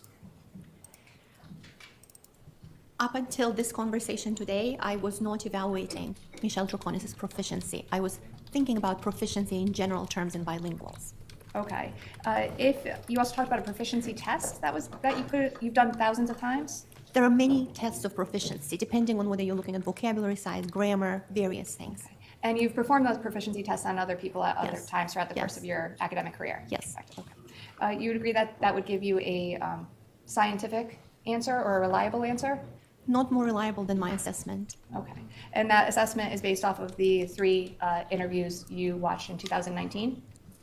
Even based on of Michelle Troconis specifically? Yes. Are you talking about assessment of Michelle Troconis' proficiency? Well, let me ask you this, Doctor, and I apologize if I'm not phrasing it correctly. You indicated on direct that you determined, based on the interviews, Michelle Troconis' proficiency in English at a medium level. Yes. Do you recall that testimony? Yes. Okay. And that was solely based on the interviews as well as the information you received in 2021 from Attorney Schohorn? It was based on transcripts, videos, and today, my conversation with her today would also confirm that. But that's your conversation today in 2024? Today. Okay, and her level, you would agree with the statement that somebody's level of proficiency in a language may change over time? Of course. Okay, so if I can direct your attention solely to 2019, did you speak to Michelle Troconis in 2019? No. Okay, so your evaluation of her proficiency level at a medium, would that be currently, now, or back in 2019? Both. Both, okay. And you didn't do a proficiency test on Michelle Troconis, No. correct? Even today? No. Okay. And the last time you watched those recordings was about 3 years ago. Was that your testimony? parts of those recordings were shown in court, I think, and they're available online as well. So this week, I have watched some of the things that are online just casually. Okay, you're talking about, well, let's just say there's a camera behind me. Yes. We're currently being live streamed. You understand Yes. that? You have been watching the trial? Part of it, yes. Okay. Did you watch the testimony about the interviews? Which day? Well- I can tell you exactly what I watched. Sure. I watched your interview of the pond person 2 days ago, and I watched Elizabeth Loftus's interview yesterday. Those were the primary things that I've watched. Okay, and was that in preparation for you coming here to testify? Yes, I guess, to get an idea of what this process is like. Okay, because it can be stressful testifying. You would agree with that? Especially if you've never done it before? I would. And you've never done it before. I have never done it before. And but you didn't watch Detective Kimball's testimony or about the interviews that were shown in court? If I had seen pieces of other interviews, I am not sure which person it was, and not too detailed. I wouldn't be able to say who it was and what it was about. Okay, but you did watch some of the interviews as well that were shown. So I would watch them in between meetings or while I was flying. So whatever happened to be on, right. Okay. Not systematically. Okay, and you, I just want to go back a little bit to the evaluation of proficiency. Now, you indicate on direct you look at certain factors, such as somebody's age. I think you mentioned on direct that one of the factors is an individual's age. Do you Those recall are variables testifying? that are taken into account, yes. Yep. And you indicated age was one of those variables. Yes. How old is Michelle Troconis? I believe, I have not studied Michelle Troconis. I'm not an expert on Michelle Troconis. Okay, so I believe she's 49. Okay. And do you know, well, let me ask you this. If some of those factors about whether or not somebody could be considered proficient in a language, you would agree that if somebody understands a joke in English, that would be a factor that you may consider? It depends on the complexity of the joke. Okay. And you would agree if somebody understands their legal rights, that would be a factor that you would consider if somebody's proficient? Yes. And you would agree that if somebody corrects somebody's misstatement in English, that may be a factor that you would consider in determining somebody's proficiency? It depends. Okay. And you would also agree that being able to write in English might be a factor that you would consider? Being able to write in English is not necessarily an indication of proficiency. It's an indication of literacy in English, but Finnish and English share the same alphabet. So you could be writing things without knowing what you're writing. In theory, I'm not talking about Michelle Troconis. I'm talking in general terms. In general. Okay. And how about a factor in proficiency being able to recite a writing word for word about a week later? That's not, being able to recite something by heart is not an indicator of proficiency. You can learn things by heart in languages you do not understand. And you would agree that if somebody can ask maybe appropriate questions in context, maybe a factor that would be considered? Yes. That's why I was saying that she has functional conversational. A person who does that has functional conversational Spanish or English or another language. And you would also agree that maybe a factor that would be if somebody can communicate with a loved one or a lived-in boyfriend in English. That might be a factor that you would consider. No, I would disagree with that. For example, I attended a wedding in Hong Kong between an American man and a Chinese woman. She did not speak Chinese, she did not speak English. They communicated via Google Translate. They spoke the language of love. So it's possible to be in a relationship with people whose language you do not speak, in theory. In theory, okay. Oh, that'd be awesome. Then they would never Let me have ask to you talk this to you. series You'd of never have to questions listen I to just asked you them. about different factors. Did you ask any of that of Michelle Troconis or Attorney Schoenhorn? Any of what? When would that be, Your Honor? Sure, I'll sharpen the question, Your Honor. Back in 2021, when you were asked to review the videos, you were told certain information, correct? You were told that she is Spanish speaking. Yes. I think we went through this. You were Yes. told she grew up in South America. Yes. Were you also told that she understands jokes, that she speaks in context? We did not discuss that in 2021. Nothing about understanding jokes or speaking, and no. And I think you never asked, did you? About understanding jokes? Any of that? I've asked I've asked the attorney about her language history and language proficiency extensively yesterday and also over the phone last week. And our conversation today with Mr. Troconis was entirely about this. At what age she learned English, when did she come to the States, where did she live? It was all about that. Okay. But back in 2021, prior to watching the videos, you didn't ask any? No. Okay. And by the way, with respect to proficiency, how proficient in a second language do you need to be to lie? I'm going to object, Your Honor. Well, question is, how proficient would you need to be in a second language in order to lie? Well, language doesn't determine the ability to lie. To express a thought that is not true is more accurate. Language doesn't determine capacity to lie. So the court will allow you to pursue the line, but the question didn't seem to make sense. Sure. Let me see if I could sharpen it a little bit. Somebody who can, I think you talked about the word conversation or conversational language. Somebody who can speak conversational language in another language, say English, would they be able to lie in English? Honesty and language are not related. You could, that's not, I would like to correct what I just said. There is research on honesty across languages. There is actually a very famous paper called Honesty Speaks a Second Language, which suggests that bilinguals are more likely to be more honest when they use their second language than their native language. It's done in a decision-making lab at the University of Chicago by last five. And there are several studies that show that people are more likely to be honest when performing tasks in their second language. And you talk about... Okay. There goes the defense's whole thing. So instead of...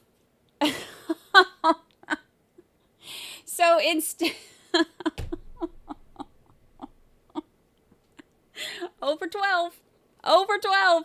So instead of her getting up here and proving to the jury that Michelle may have not been honest because of the language barrier, this expert who has a 62-page resume on all of the things that she's accomplished and all of her training and all of her publications and all of her everything, just got up here and said a very famous paper backed by research shows that people are more honest when they are speaking their second language.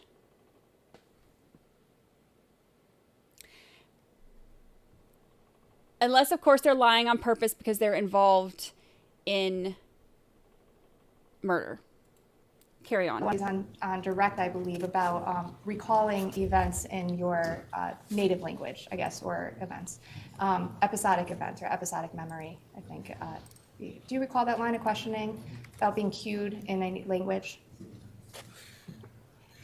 Yes, those are two different lines of research. Okay, well, let me ask you about episodic about... memory and honesty across languages are two different lines of research. Let me ask you about episodic memory recall, Doctor. Was it your testimony on direct that an individual who is experiencing an event in one language is more likely to recall that event when questioned about it in that same language? Correct. Okay, and that's based on the studies that you have done? Okay. Multiple studies.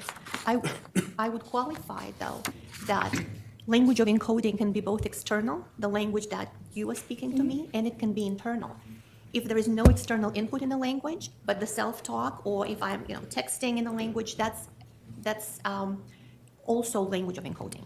Okay, so like text, it could be different. Yes. Okay, that's understandable. So if somebody were committing a crime in English, they are more likely to recall it if they are asked about it in English. I'll backtrack. You're giving me a look. It probably was an awful question. If somebody has a memory of something, such as a crime that they are committing, and that crime, the acts around it, are performed in English, then they are asked about it in English. Again, like the alibi script. Retrieval, yes. Same language as encoding. I think you testified to all of this. Yes. They are more accurately going to recall.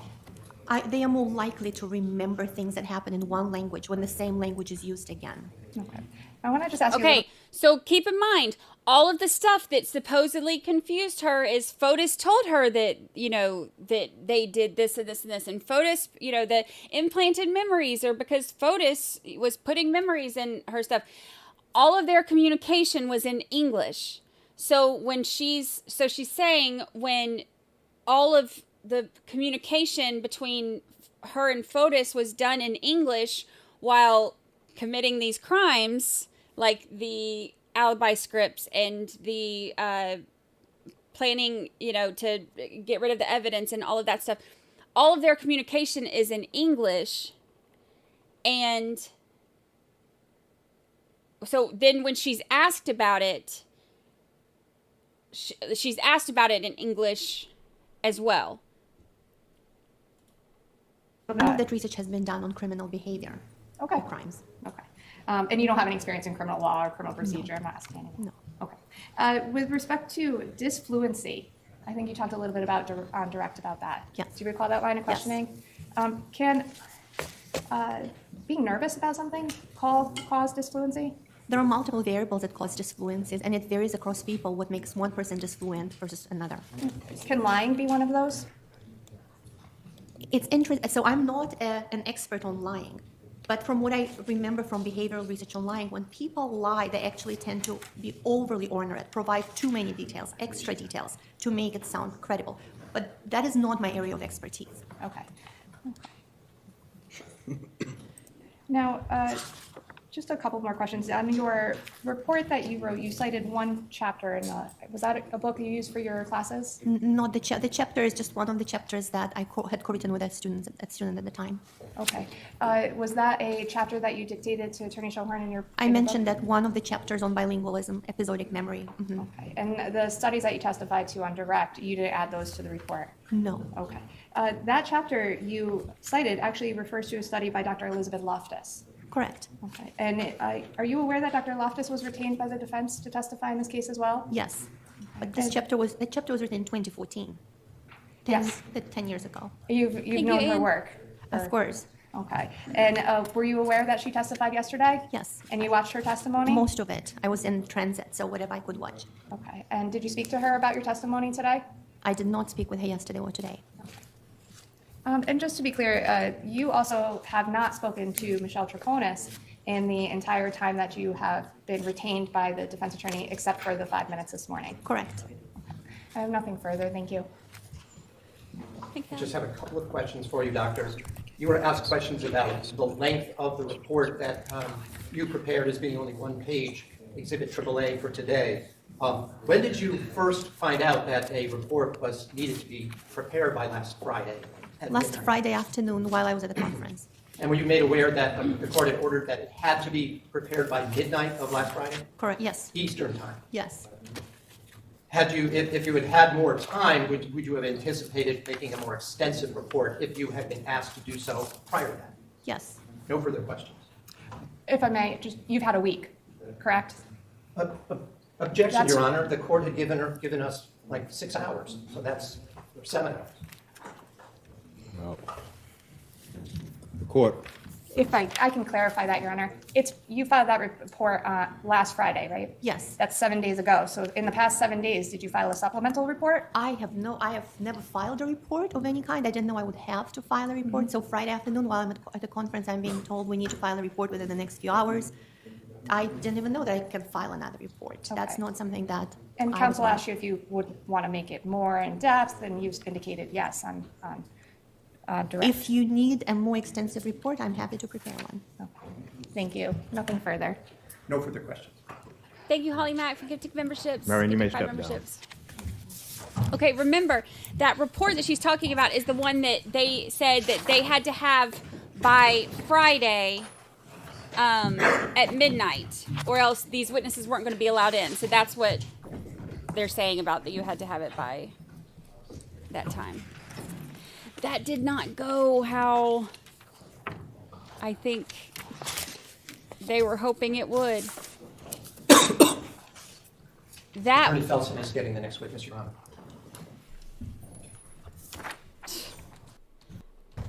Do you solemnly swear or solemnly and sincerely affirm, as the case may be, that the evidence you shall give concerning this case shall be the truth, the whole truth, and nothing but the truth, so help you God, or upon penalty of perjury? Oh, this is the one who almost testified yesterday. Yeah. My name is Clara Duperron. On what else? You could spell it? C-L-A-R-A-D as in dice, U-P as in Peter, E-R-R-O-N.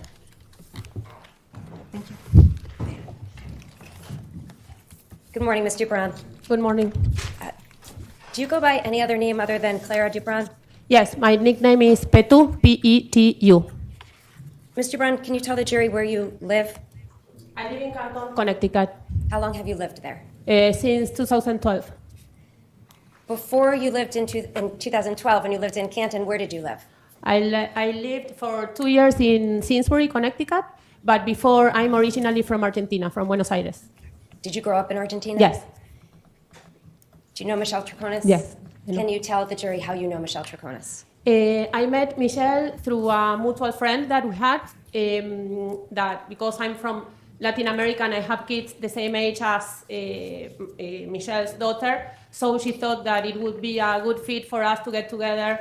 And yes, we grew up with the same culture, so that is a very typical behavior when someone from Latin America comes. It's very common that you introduce to them because you share a lot of things with them. You met her in 2017? Yes. All right, and did you become friends with Michelle in 2017? Yes. Are you still friends with Michelle Troconis? Yes. And obviously you don't want anything bad to happen. You're concerned about her, right? Yes, of course. But you're under oath? Yes. And you understand you need to tell the truth? Totally. Where was Michelle living in 2017? She was living in 4 Jefferson Crossing in Farmington. Do you know who Michelle was living with at 4 Jefferson Crossing? Yeah, she was living with Fotis Dulos and the daughter, Nicole. When did you meet Fotis Dulos? First of all, I met Michelle, and then we became friends, and then she introduced me Fotis. Did you also become friends? Did you consider Fotis Dulos a friend of yours? Yes, was friend, yes. In 2017 and 2018, did you socialize with both Michelle and Fotis? Yes, was more with Michelle, but yes, we did movie nights, barbecues, Mother's Days together, that he was there. Yes, that typical things that you do with your friends, and when the partner is there, you socialize. And did you and your daughter and Michelle and her daughter get together? Yes. Do you water ski? Not water ski. Did you ever go down to the pond with Michelle? Yes, I went to the pond. Had you ever met Fotis's children? No, I never. Did there come a time in around 2018, did you ever learn that Fotis was unable to see his children at any point in time? Yes, of course. And when you were friends with Fotis, did you ever talk to him about his children? Yes, a lot. Did you ever talk to him about his inability to see his children? Yes, we talked. And did he ever express frustration to you? What were his emotions about that time, about not being able to see his children? Yes, of course, was frustration, because he was the father and he wanted to see the kids, so it's logical that he expressed frustration. And around that time, around 2018, were you aware that there was a point in time where Michelle Troconis and her daughter were unable to be around Fotis's children as well when Fotis was with his children? Yes. Did Michelle ever express frustration to you about the conflict between Fotis and yes. She did? Yes. Did she ever use disparaging language when talking about Jennifer? Excuse me, what is disparaging? Did she ever say anything, swear words about Jennifer? No. Have you heard Michelle swear before? No. Maybe in Spanish we have like little words that are not maybe the best words to use, but not huge words or strong words.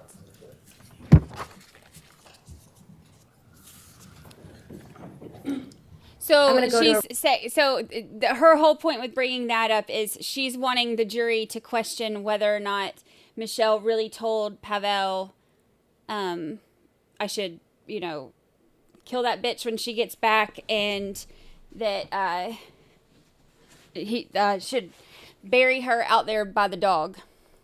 Around 2019, in about April or May, did you ever learn that there was a custody report being prepared related to Fotis and his children? Yes, I heard. And who was it who shared that information with you? Fotis. And did you know whether or not, in fact, a custody report had been finalized? Objection. Well, asking this witness, do you know whether, if the question is, do you know whether the custody report was in its final draft, what's the relevance? My next question, Your Honor, is going to be Fotis's reaction to it between April and May of 2019. You can just ask the question. Did Fotis react at all to any prepared custody report? Sorry again? Did you learn whether Fotis had actually seen a custody report and reviewed one? He told that there was a report that came favorable to him. And what was his reaction to that you observed? Like, was a good reaction. He was going to have custody of the kids. That is what he told. When you say custody of the kids, do you mean full custody or half and half custody? Did you have an understanding at the time? Well, sustained. About when was it that Fotis expressed happiness about? Was in Greek Easter around that time. I was there in Greek Easter. You were where? So he said In the that he was house going to have in the custody of the celebration kids. Greek Easter. You were at Fort Jefferson? Yes. Do you know about when Greek Easter was? It was, I remember my son's birthday is April 26, so it was 28, something like that, at the end of April. The end of April? Yes. Do you know who else was at that celebration? Where all my kids was Michelle's part of family. A lot of kids were there. Were Fotis friends. Some I remember. Mike Rose. I remember. Pavel was there. Do you know who Mike Rose is? Yes, he's a lawyer. All right. When you say Michelle's family was there, do you mean Michelle's mother, father? Who do you mean? Object, Your Honor. Ground. Relevance of who was present at Greek Easter. Well, this is probably leading to another inquiry, so overruled. And did you observe Fotis's, just to ask Michelle's family, can you tell the jury who was actually present at that dinner? It was Marisela, the mother, Marisela, the daughter. It was the husband of Marisela, the daughter, the father, nephews and nephews. All right. And Fotis was there and happy and celebrating? Yes. Have you been over to Fort Jefferson on many occasions between? Okay, so real quick, so far they're having her. They've used her, Michelle's friend, to try to put doubt about. She doesn't cuss, so to put doubt about her telling Pavel that. And about the custody report. She said, Fotis told me he was going to get custody, which we heard from Attorney Rose yesterday that there were no changes to the custody report. The judge said that she was going to, see them again in the future or whatever, but that there was no change to the custody report. And what else? Is that all? And that Fotis was happy about that because it was so favorable to him. So far, they've used Michelle's friend to debate those things. Let's see what else they have. 2017 and 2019? Yes. Would you go over by yourself sometimes? Yes. And have you been there with other friends as well? Yes. Are you familiar with the house? You've been inside the house on several occasions? Yes, mostly the first floor because we never went to sometimes to the upper place sometimes, but yes, I'm familiar with the house. Have you been in the living room? Yes, May I approach a you? lot. Yes. I'm showing it's been marked as Exhibit BBB. Yes, this is the living room. Do you recognize that picture? Yes, yes. Can you tell the jury what that's a picture of? Well, this is the living room. There is like a second area of relaxing place, if you can say that. There is a fireplace, there is a TV. Fireplace. From there, you could go outside, the door to the porch. And is that a fair and accurate depiction of what the living room looked like? Yes. At Fort Jefferson? Yes. I asked that it be admitted here. Did you show it to counsel? I did, they have a copy. No objection. What is that, BBB? It is. Triple B admitted as full. I don't think this is on me. I just show it to the jury briefly.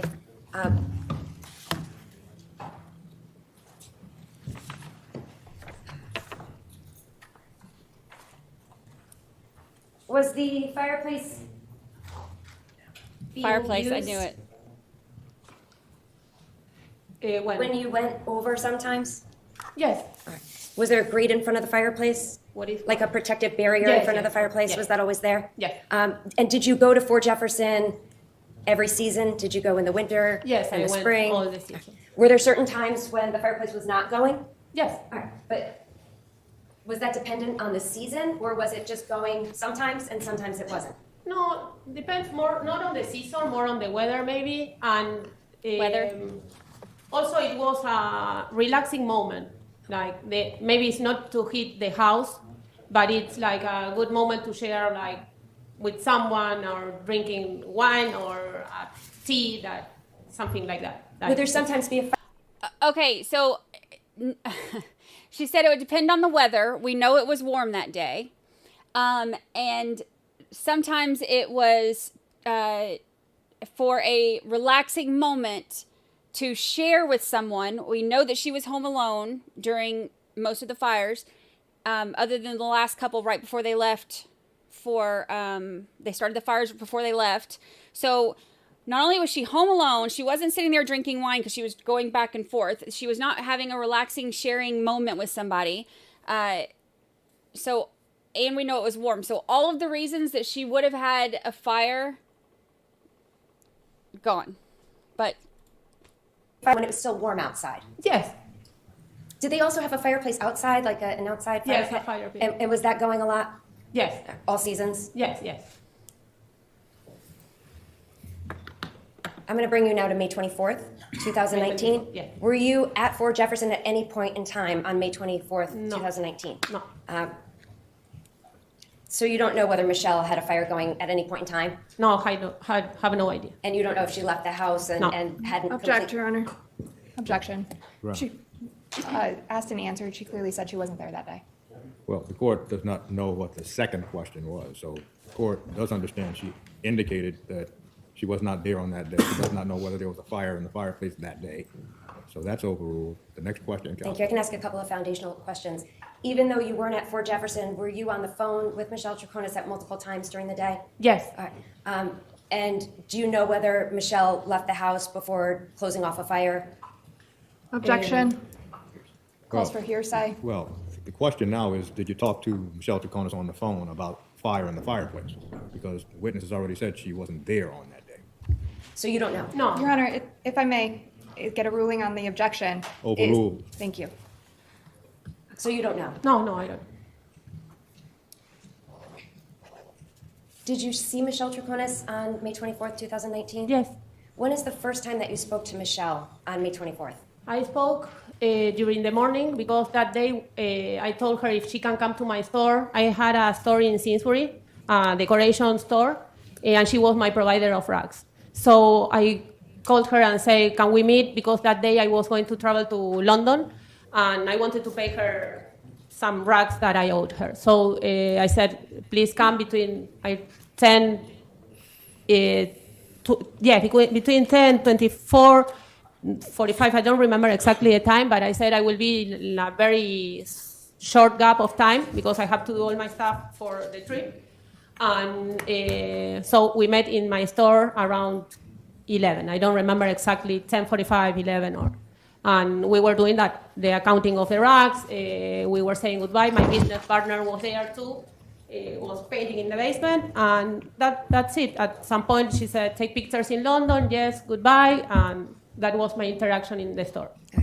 Other than, you said that Michelle was there, was anybody with Michelle? Did she go to the store with anybody? No, she came alone.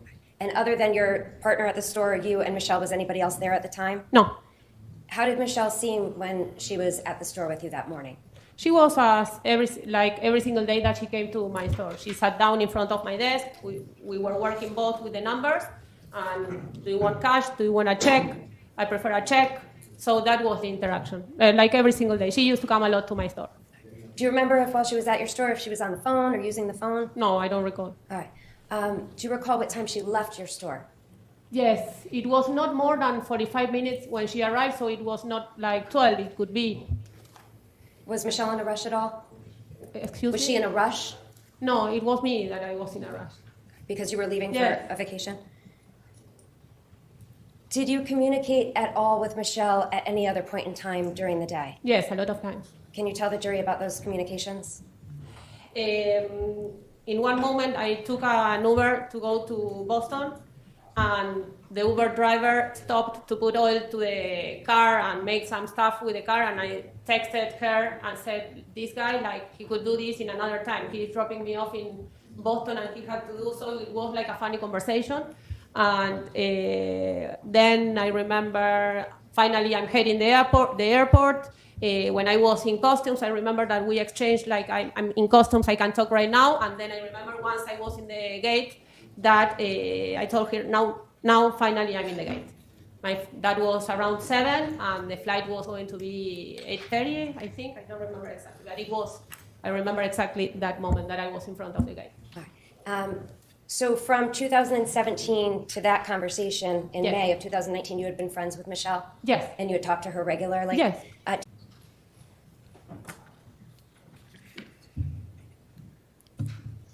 So it could fall under statement by a party in the course of an in furtherance of the conspiracy. The court's going to overrule the objection. You can answer that. Can you repeat the question, please? Did Michelle ever say she was on Albany Avenue with No. Fotis or cleaning Edie Mountain? No. Okay. While you were talking to her and texting with her, did she seem upset? No. Or nervous or in distress? No. Or anxious? Nothing. And you had talked to her many times before in the preceding months Yes. and years? Did you leave for London then that night? Yes. When's the next time that you recall talking to Michelle? Monday. It was, yes, on Monday. What jumped ahead? I see in comments you're giving alien things. What happened?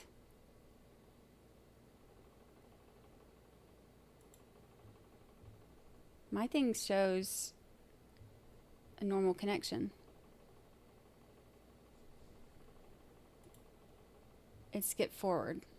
It didn't skip forward at all here. Did it buffer or something? Here, I'll rewind a little bit. And nervous or in distress? Statement by a party in the course of an in furtherance of the conspiracy. The court's going to overrule the objection. You can answer that. Can you repeat the question, please? Did Michelle ever say she was on Albany Avenue with No. Fotis or cleaning Edie Mountain? No. Okay. While you were talking to her and texting with her, did she seem upset? No. Or nervous or in distress? No. Or anxious? Nothing. And you had talked to her many times before in the preceding months Yes. and years? Did you leave for London then that night? Yes. When's the next time that you recall talking to Michelle? Monday. Oh, you didn't hear the objection. The objection wasn't much. She asked if she mentioned they were there on Albany Avenue, and the state objected. Or she asked if she had told you when you were talking to her that day, was she on Albany Avenue? The state objected, and the judge overruled it because it's not the party against the party offering it; it's the defense offering it. It was, yes, on Monday. Nothing And did Michelle seem upset on the phone when she called you on Monday? Object, Your Honor. Did Michelle seem upset when she called you that day? Ground. It calls for hearsay and relevance at this point as to the Monday after. Well, the question is, did she seem upset on the 28th, correct? Is Yes, that the Your Honor. question? May Yes, Your Honor. 28th? Overruled. Up to 27. She was worried. Do you know what she was worried about? Yes, because she told me that Jennifer disappeared. I'd object, Your Honor. Overruled. Yes, that, okay, I will answer again. Yes, she was worried because Jennifer disappeared. At some point, did you come back from London? Yes. Obviously you did. When did you come back? I came back the same week on Thursday night, late in the night. When did you next see Michelle? On Saturday. Was that June 1st? June 1st, yes. Can you tell the jury when you saw Michelle and the circumstances surrounding that? Yes, that day I was working in my store, and during the day we had a couple of conversations, and she said, we are going to go to... No, object again, Your Honor. Well, the court does not know what this testimony will be. The court is not certain it will be relevant, because every conversation is not going to be relevant. So, counsel, can you sharpen your question? I can. Sustained. At some point, did you invite Michelle over to your house? Yes. Was Michelle with Fotis at the time? Yes. Was anybody else with Michelle on June 1st when she came to your house? Yes, Nicole, Michelle's daughter, and Marisela, Michelle's mother. And you had learned that Jennifer was missing several days before? Yes. When they got to your house, how did Fotis seem? Worried. He was worried. At any time from when you heard Jennifer was missing until Fotis was over your house, did you ever suspect him of being involved in any way in her disappearance? No. Objection. Sustained.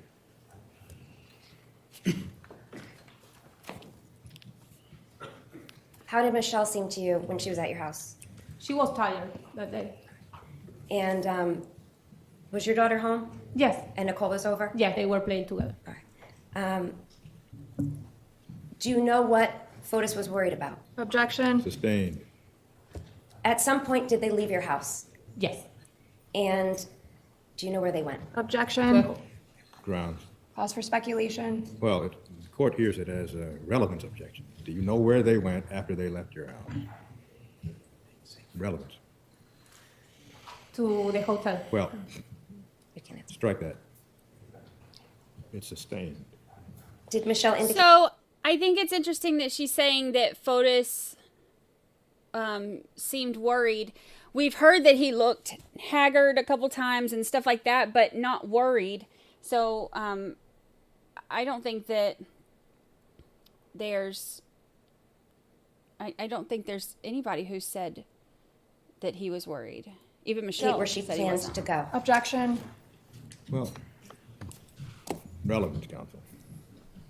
I can ask a few foundational questions beforehand. Were there police outside your house on June 1st when Michelle and Fotis were there? Objection. Well, she's a percipient witness as to whether there were police outside of her home. Sustained. I mean, rather overruled. Yes, they were. Okay. And what was your understanding why police were outside of your house? My understanding was Sustained. At some point after Michelle left, did you receive a phone call? Yes. And who called you? Maricela. Did Maricela see? Objection. Well, the question hasn't been asked yet. What's the question, John? Did Maricela seem upset on the phone?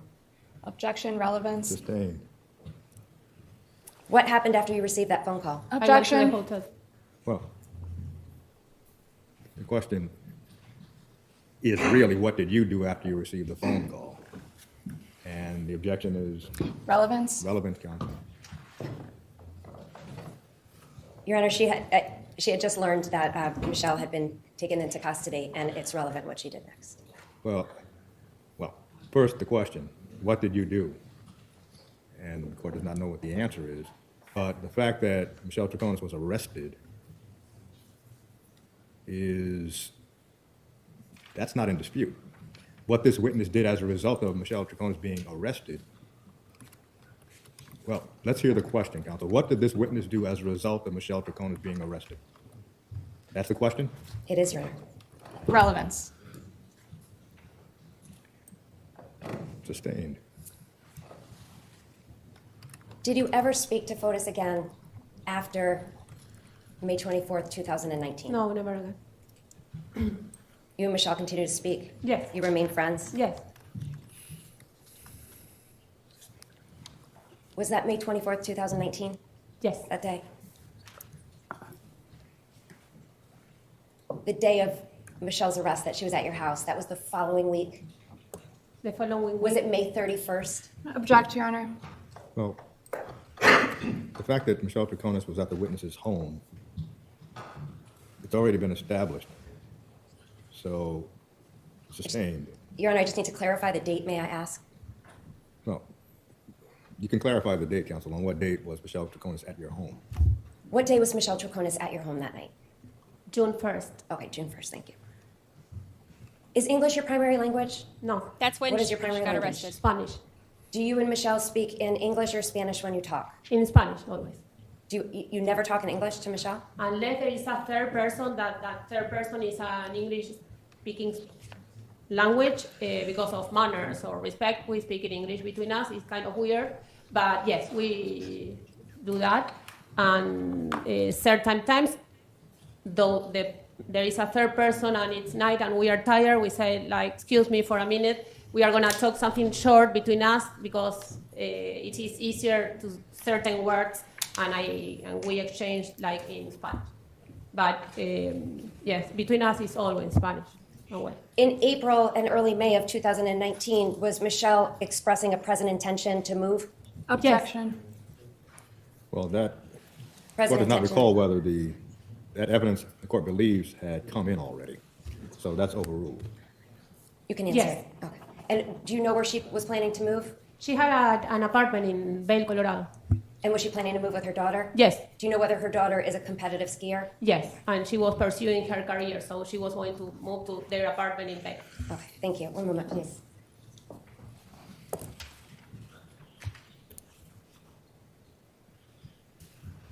I think I have no further questions. Thank you. Thank you. Just a couple. I think that gives a little bit more of the motive, honestly, because if she's talking about, keep in mind, Michelle had been saying how this was 2 years of hell going through, poor her had to go through her married boyfriend's divorce.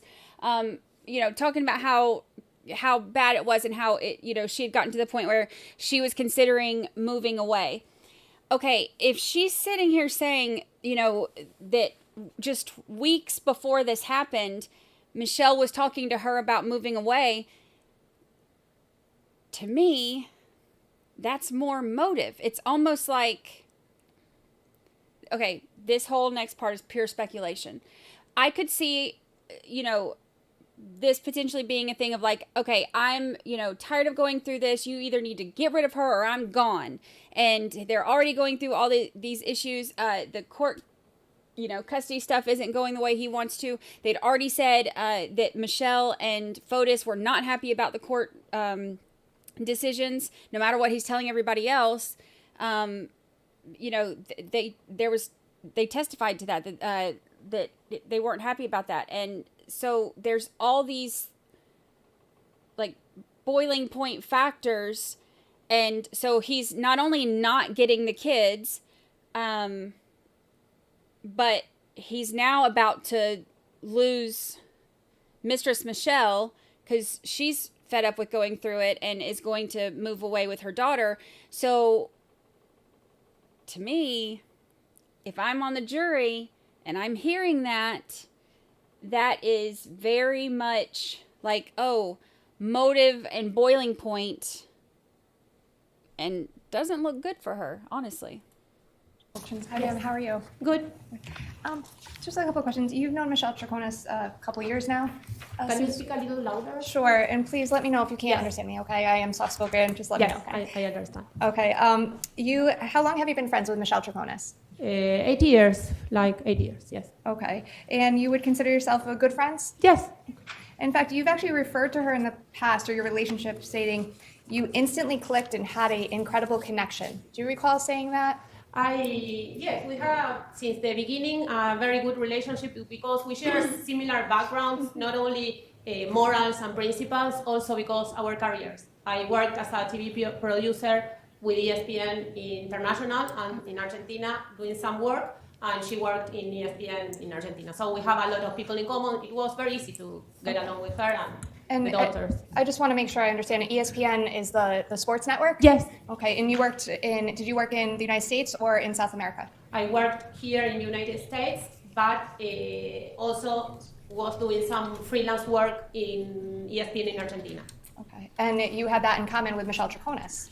Yes, we knew a lot of people that we talked to. You know this? Yes. Oh, yes. I'm friend with this. I knew this, so it was very easy. Because she used to work at ESPN in Argentina, is that right? Yes. Okay.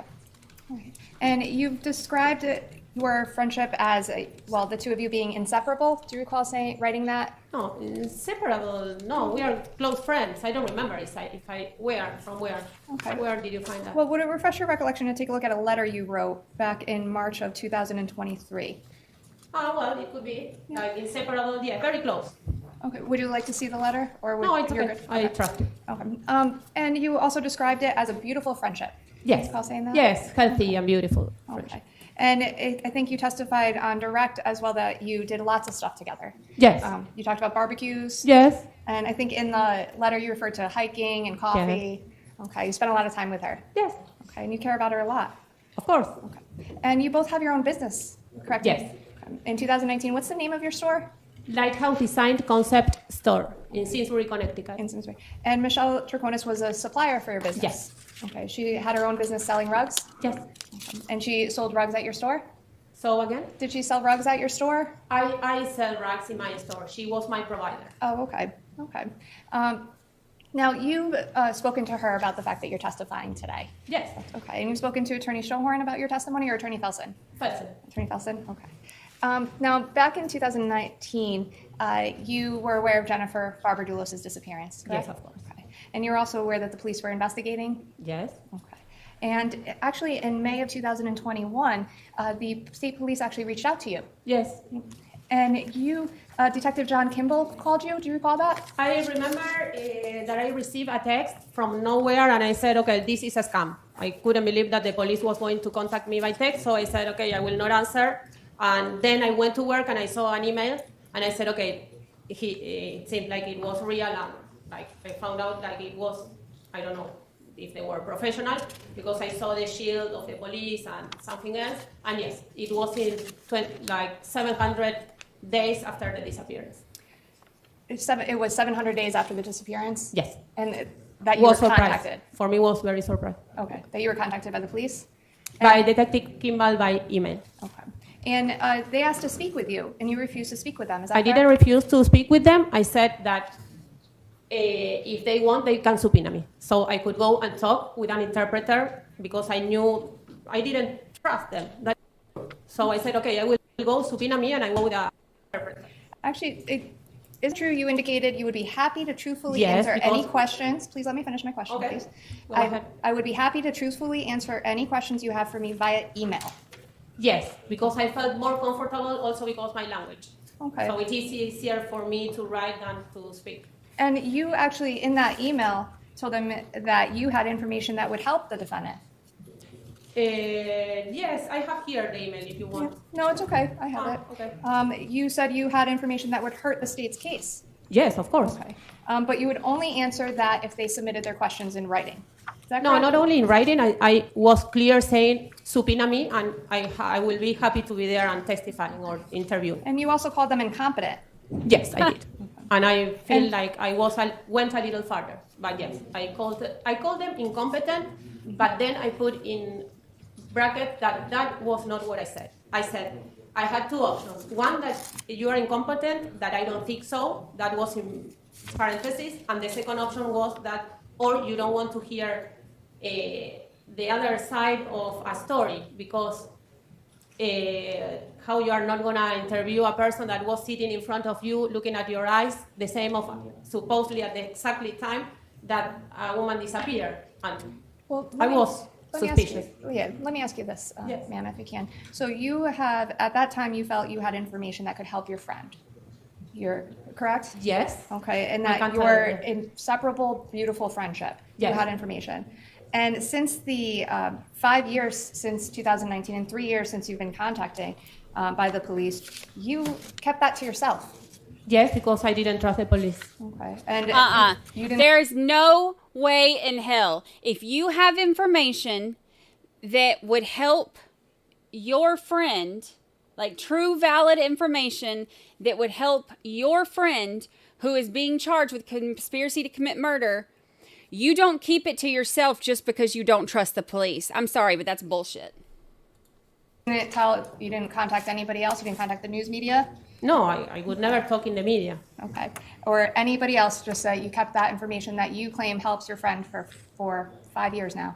I was waiting for this day to talk with everyone about it. Okay. And I just she said that she to me, that just, like, personally, everybody's entitled to their own opinions. Personally, for me, that just destroyed any credibility that she would have had, because there's no way in hell what she just said makes sense. She said, I didn't tell anybody because I was waiting for today to talk to everybody in court. No, that is not how that works. That is not how that works.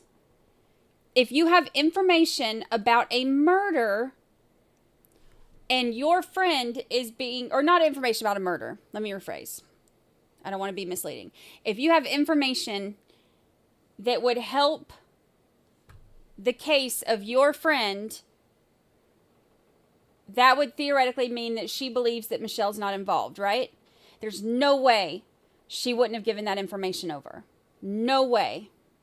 And to say I haven't given it to anybody, I waited until now to tell all of you today, I call BS. I want to try to clarify for something you said on direct. In June time period of 2019, Michelle Troconis, in May of 2019, Michelle Troconis was planning on moving to Colorado? She was planning in which? In 2019, in May of 2019, you testified on direct that she had an intention to move out of state. Yes, she was. I don't know exactly if it was May. I don't have but she was close to moving to Colorado because I remember that because she was saying, but I want for my daughter to finish school. That it makes a lot of sense. So she's talking to her now. I'm glad she pointed this out. She's talking to her now about the stuff she was saying about how Michelle was talking about moving to Colorado with her daughter sometime around April or May, right before Jennifer's disappearance. After that, she was going to move to Colorado. And she was going to leave Fotis Dulos and move to Colorado. She was going to move to Colorado. I don't know if she was leaving him. She was moving to Colorado. I have nothing further. Thank you, ma'am. The state had asked you some questions about being contacted by the police. Yes. You remember that in 2021? Yes. Yeah.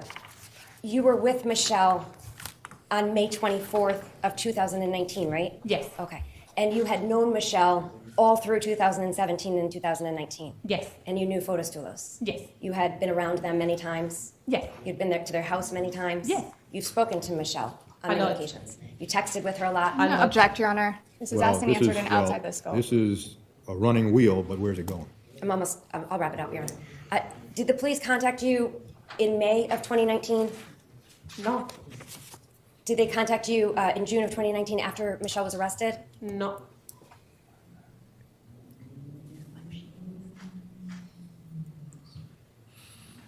Did the police contact you in September of 2019 when she was arrested the second time? No, never. All right, how about January of 2020?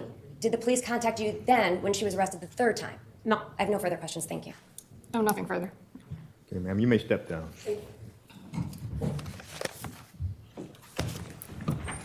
I'm sorry, but if you have information that helps her, you're not going to hold that. I don't believe it for a second. Your Honor, I'd ask that this be marked.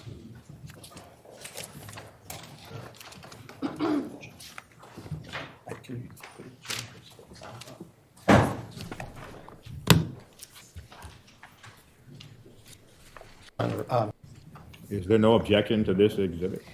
Your Honor, I have no objection to just this document coming in.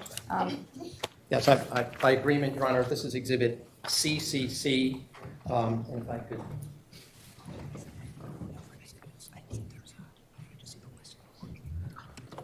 If there's no objection, CCC admitted as full.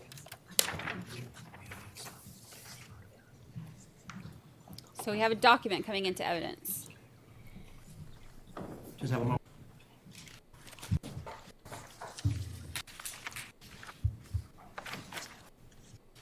C, National Insurance Crime Bureau. Let me just get an autofocus on that. And I'll just note, Your Honor, it's a 3-page document. I would not I'm not going to read the entire document, but if I may read a couple of sentences from this document with the court's permission. I would actually object, Your Honor. That would be marshaling the evidence in the state without a witness present. If counsel wishes to read the entire. Hold on, I want to see it before they. On August 31st, let me move this over. On August 31st, I was provided with a copy of a file that was obtained during a chip-off process by Officer Paul Frasola of the Stratford Police. The file was brought in. The IV software via... Hold on, I need my old lady glasses. Let me get out my old lady spectacles. All right, let's see. Oh my gosh, I forget how much I can't see until I put these on. All right, acquisition method and was acquired without error. This was done on September 1st, 2021. The vehicle information shows as a 2017 Chevy Suburban. Okay, so the 2017 is Jennifer's Suburban.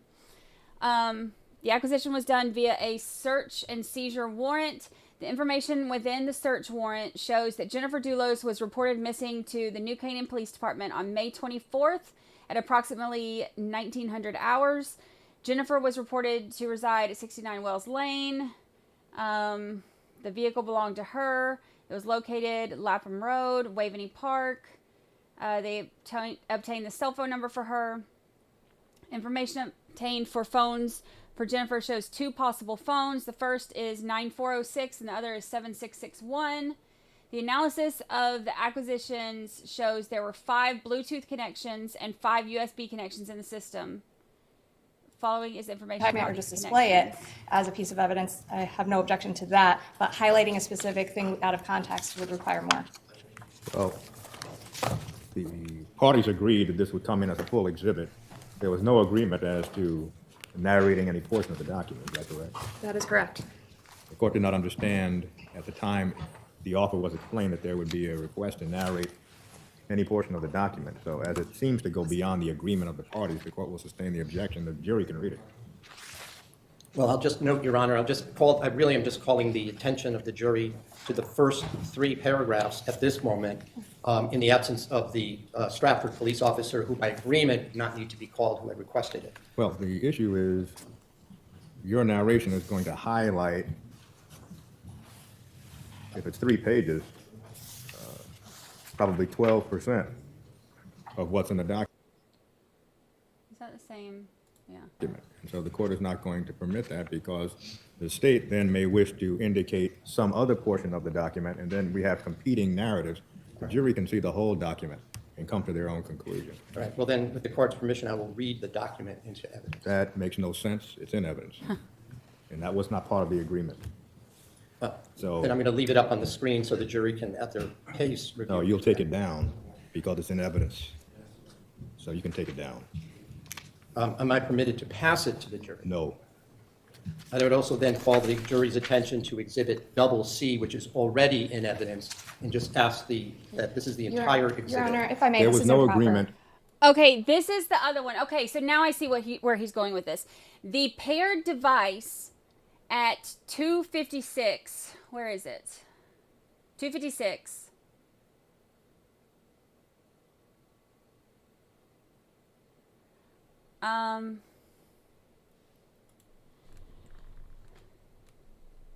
What does that say? 5C 0947 B9 C1A4 is the Bluetooth address. Okay, so let's go back a second.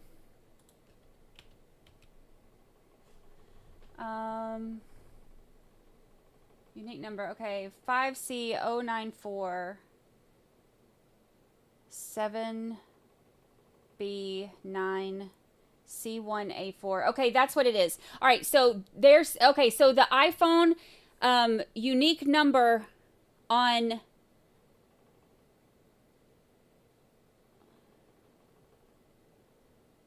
voicemail number 7661. Okay, so it's the 7661 number, voicemail number that's showing that it paired to this phone at 2:56. Now remember, her phone was never recovered. And it's saying that it paired to the car at 2:56, which obviously Fotis was already back by then. We don't know where Kent was. I wonder, I know why he wants to read it. He wants to point that out. I don't know that the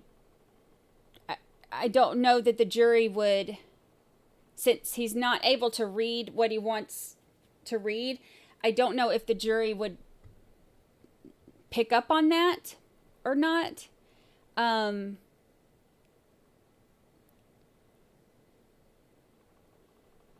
But that's where they're going with that. So you can take All it right. down. Am I permitted to pass it to the jury? No. Already.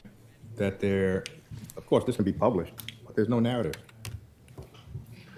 So if the jury looks at it, and if the court determines a minute is reasonable to look at it, then the court will allow that. Fair enough, Your Honor. I'm just going to then put the document, this again is CCC, just leave it up on the screen for 1 minute.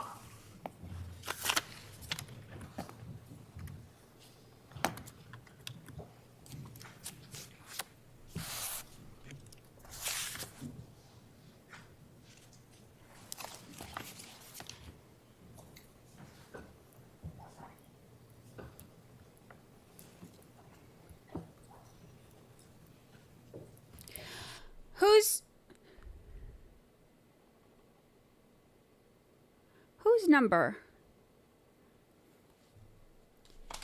is 7661?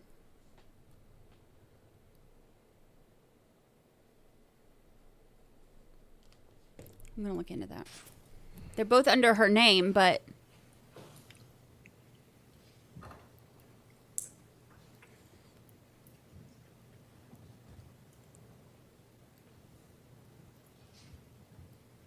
Thank you, counsel. Thank you, Your Honor. And I'll just note this is a 3-page document, and I'm just turning the pages. So No, the jury counsel, can see. you'll not turn the page. You'll take the document back over to the clerk.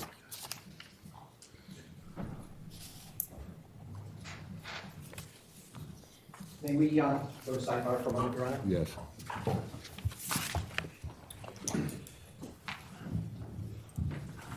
I want to go back and look at the phone information because it says that those two phones, the 9406 and the 7661, are both connected to Jennifer Dulos. But she would not have had two phones. So which one is that paired? Is it the 9406 one or let me rephrase. Is the 9406 number the number that she used all the time, or is the 7661? However, it will not take long, so we will bring you back in before 1 o'clock. So please do not discuss the case.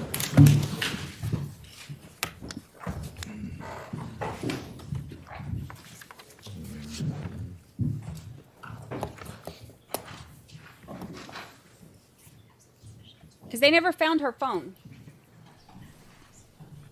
Thank you. At Pull it this up. time, desire of Attorney Schoenhorn that the court proceed with the canvass as to whether or not Michelle Troconis wishes to testify in her own defense or whether counsel wishes to put forward the canvass. And Your Honor, before that, I just want to put one thing on the record with regard to Exhibit CCC. The reason I had the officer subpoenaed to testify in Stratford, I was informed by Attorney Manning that would not be necessary because apparently the officer had some issues that she preferred that we not put on the record, and I agreed. So the fact that the agreement was to put the document in, I just believe, Your Honor, that if something is admitted in full as an exhibit, that I have the right to publish it to the jury either by letting them read it in full or by my reading it. The court said no, but I just want to indicate that although the agreement was to put it in, it was specifically because of some issue that the state had raised concern that I felt was collateral. It might have required some additional rulings by the court as to whether or not it would come in. And I will just note the reason this is so relevant, Your Honor, this is the report that establishes that the phone that attached by Bluetooth to the Jennifer Dulos vehicle at 2:56 p.m. on that afternoon of May 24th was in fact a number attributed to Jennifer Dulos. So that's in the iPhone attributed, and I would have compared they called it a MAC number, if you remember, MAC number, did go to that phone. And that was the reason why that it was so important. And we tried, just so Your Honor is aware, the other state police laboratory individual who testified was not able to make that direct connection. That's why the officer in Stratford was part of that technical unit, and it went to him to do. And that was the reason. So I just wanted to put that on the record so that the jury would see that. Well, you can argue that, counsel, in your closing argument. You can argue what's in the report in your closing argument. Now, concerning whether counsel wishes to have the court conduct the inquiry or whether counsel wishes to conduct the inquiry. Oh, I will leave it. Sorry, Your Honor, I thought you were still talking about. The procedure, you're talking about my client's canvas regarding testifying. Yes. I think it would be the normal procedure for the court to do so and to satisfy itself that my client understands her rights. She has the right to testify. She's known that since the beginning, but the decision would not have to be made until this moment. We intend to rest right after that canvas. So And that's why we can then bring the jury in. They can be excused for the rest of the day. So,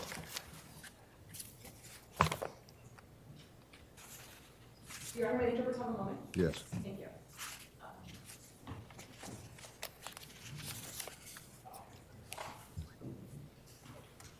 Your Honor, may the interpreter approach? Yes.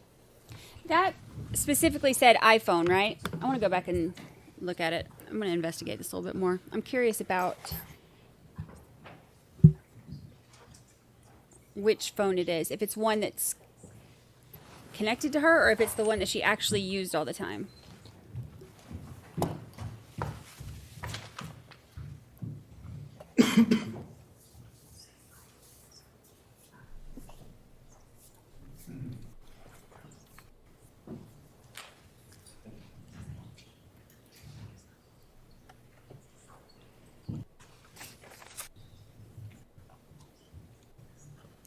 Mr. Troconis, you are represented. All right. Mr. Troconis, you are represented by Attorney Schoenhorn and Felsen at this trial. Is that correct? Yes. And you have had an opportunity to talk to attorneys Schoenhorn and Felsen about your right to testify at this trial, have you not? Yes. Now, in discussions with Attorney Felsen and Attorney Schoenhorn, you should understand that their view of whether you should testify is not obligatory for your decision. Do you understand? Yes. You can decide even against their advice that you wish to testify. Do you understand? Now, Yes. have you thoroughly discussed your decision with Attorneys Schoenhorn and Felsen concerning testifying on your own behalf? Yes. Now, have you discussed that decision today? Yes. Now, at this stage of the trial, this is the defense's case, which means that if you do not testify during the defense's case and the defense rests, you will not have another opportunity to testify. Do you understand? Yes. Now, as a result of your discussions with attorneys Schoenhorn and Felsen, have you decided today, based on discussions today, that you do not wish to testify? May I have a moment, please, Your Honor? Now, has anyone, Yes, correct. so has anyone forced you or threatened you to get you not to testify? No. No. Has anyone made any promises to you to get you not to testify? No. No. If you decide not to testify at this stage of the proceeding, you will not have another opportunity to testify after the defense rests. Do you understand? Now, Yes, correct. have you made this decision knowingly after talking to your lawyers? Yes. Have you fully discussed with your lawyers the advantages and disadvantages of not testifying? Yes. Have you had an opportunity to talk to your lawyers about whether or not it is in your best legal interest not to testify? Yes. Are you satisfied with their advice? Yes. Have you made your decision independent of the desires of your lawyers?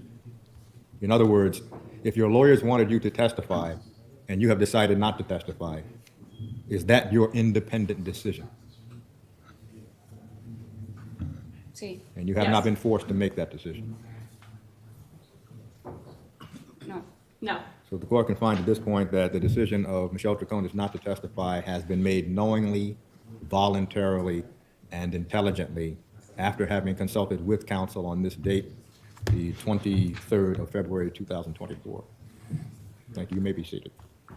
Thank God she had a translator for that. She wouldn't have known what was going You on. can bring the jury back in.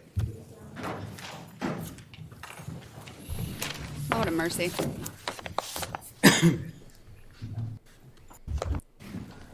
This time the defense rests. Defense This time the state is not rest. going to be putting on a rebuttal case. Thank you. No So rebuttal. what that means, ladies and gentlemen, is that the defense has rested its case, which means Bam. the defense intends to call no other witnesses. The state has decided that it will present no rebuttal case, so what you have heard is the entire evidence of the case. how we proceed from All right, let's do a here poll. is essentially legal arguments that will not require your appearance. So the lawyers will be prepared to render their closing arguments on Tuesday morning at 10 o'clock. After that, the court will then instruct you on the law. The court realizes that those instructions are probably going to take 20 to 25 minutes to read. So what the court will do is give each one of you a copy of the instructions that the court will read. After that, the lawyers will inspect all of the evidence. You'll retire to the deliberation room, and when all of you are in the deliberation room and all of the exhibits are in the deliberation room with you, you can begin to deliberate. Because the parties have rested, please be aware that you're still under the obligations not to follow any of the reports, blogs, media coverage. Anything that has happened in this trial is not to be reviewed by you on YouTube or any other platform or reviewed in any publication. In addition, Leave YouTube out of this. there has been reported to the court that some media members want to talk to you even now. So that's prohibited. Again, you may not even know who those members of the media are. So if anyone approaches you at this point, even though the parties have rested, please just turn that aside. So at this point, we plan to see you Tuesday morning at 10 o'clock for closing arguments. Have a safe weekend.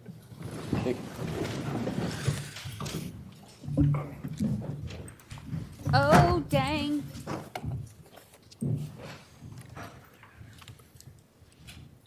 Could Shall we we stay on take up? record for 1 minute? Yes, we should take up at 2 o'clock the motion for judgment of acquittal. Oh, I was just gonna, I don't need it at 2. I could state, Your Honor, that I'm gonna make I'm just gonna order, normally I file it in writing, I just didn't have time. I assert my motion for judgment of acquittal. I make all the same arguments I previously made, plus the evidence that was presented in the defense case, and ask the court to grant it as to each and every one of the charges because the state has failed to prove beyond a reasonable doubt any of the elements. Thank you. Thank you. Well, the court has previously indicated that the state has introduced sufficient evidence to go to the jury, so that motion is denied. Judge, may I be heard on one matter? Yes. Judge, I just wanted to address the non-summary consent proceeding, which the court has ordered for March 5th. So my understanding of the practice book, and I did have a chance to speak with the state's appellate unit today about this as well, is that the procedure at this point, since it's a non-summary contempt proceeding, would be that the court can issue a summons, I think demanding the defendant's appearance on the contempt charge. I think that's the process, and so we would ask that the court do that, because I think that's actually how the proceeding gets initiated. Thank you. Essentially, this court is not going to hear the contempt matter. However, pursuant to really the practice book, the court has to order, well, essentially an appearance by the defense. So the court will go through the clerk's office to do that. Now, Attorney Frost has entered his appearance, so the court does not know whether other counsel will appear. And that may have to be discussed with counsel. And Your Honor, I agree with the court. The practice book says you may order a summons, so I think what the court just described is consistent with the practice book. Thank you. So is there any other business to take up today? Now, does the court still wish at least our draft jury instructions to be filed by 4 or 5? Yes. And we will email that to counsel in the court, and we will either fax file or deliver it to the clerk's office. And what we would do on Monday morning, 10 o'clock, is have the charge conference. In fact, Your Honor, as long as we email it to the court by the end of the day, would it then at least meet the court's schedule if the physical copy was received Monday morning? That's fine. Okay. Thank you. All right. Anything else? Nothing, Judge. Okay, thank you. We'll stand adjourned until Monday morning, 10 o'clock. All right. It's been 84 years. When we started this trial, I was a much younger, spunkier woman. Not anymore. Not anymore. Seriously, there's more than 700 people in here and only 149 likes. Really? Really? Give y'all one thing to do. Okay, so we have now heard all the evidence. Get your votes in. I know every single time we're going to have somebody that said, I accidentally hit the wrong button. You people and your wrong button hitting. I know, I never use my sound effects anymore. I haven't used them much at all since I have to reconnect them. I haven't lately. I need to. I will.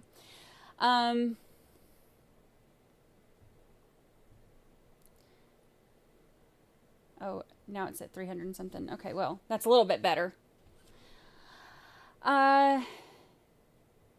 So on Monday, they're going to do the charge conference. So that is basically where they will go through everything and as far as the charges go and jury instructions. Now, jury instructions are generally kind of like, they don't have to like sit there and like the drafts that they're talking about, like write everything out or whatever. Like it goes by the, written law stuff. But there are going to be some things that they can say, we would like this part left out, or we would like this specific instruction, whatever. So there are things that are going to be requested by each side, and they have to agree on them for the jury instructions. So they're going to do that on Monday. And then Tuesday, they will do not openings. Well, basically openings, because they never did openings. On Tuesday, they will do closing arguments, and then they will do jury instructions. So everything that they decided on Monday, or everything that they do decide on Monday for jury instructions, the judge will then read those jury instructions to the jury after they finish closing arguments, and then verdict brows are coming on, people. Verdict brows are coming on. Tuesday, we got verdict brows. Marie Moss with our official stats for the day. 2 witnesses. 1 document. 1 sidebar. 21 objections. Defense witnesses, 0 for 13. Language, 74 from a $600 an hour witness. And a 5-minute meeting. Plowed that ground and ran a wheel. Honesty and language are not related. Amen to that. Amen to that. Man.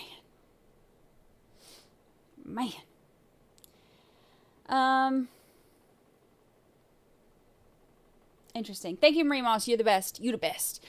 I tell you what I'm going to do. I am going to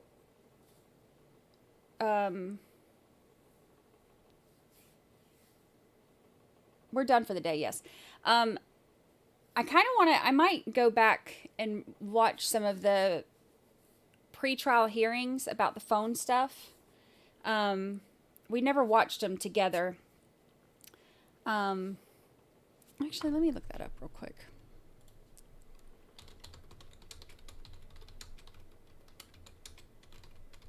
Tomorrow, we are going to do a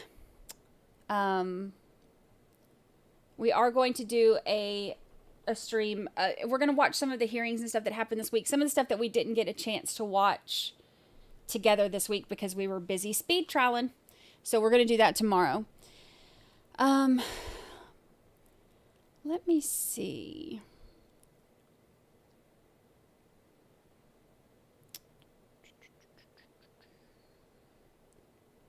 Let me see if I can find.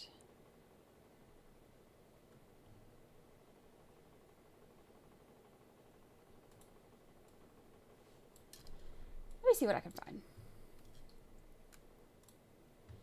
I'm curious. I want to look up and see who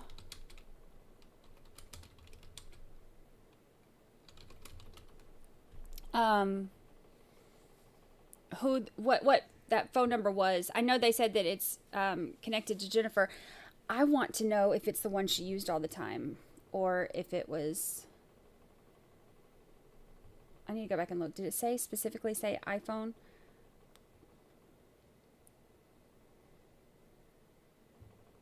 All right, let's see. News. Hi, Michelle Troconis. Let's see if there's...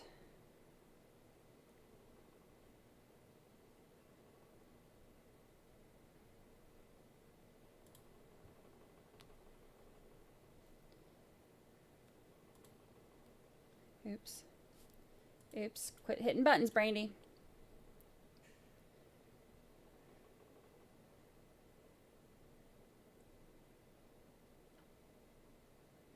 Here's the arraignment hearing. Hold on. Good afternoon. Good afternoon, Your Honor. Richard This is Glenn, her with the State arraignment. Charter. This is a matter of Michelle Troconis, line 3 on the regular docket and 11 on the pretrial docket.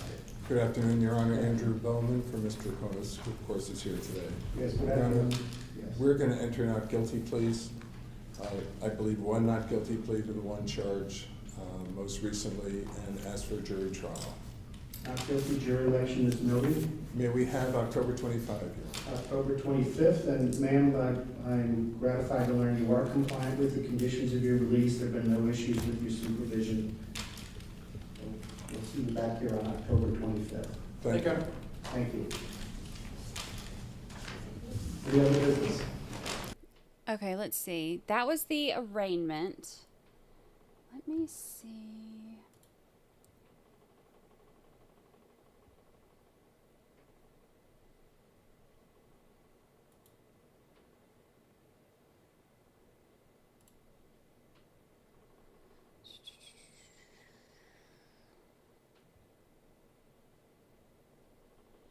Oh, here's Fotis in court asking to dismiss charges. Fotis appears in Superior Court. Fotis arraignment.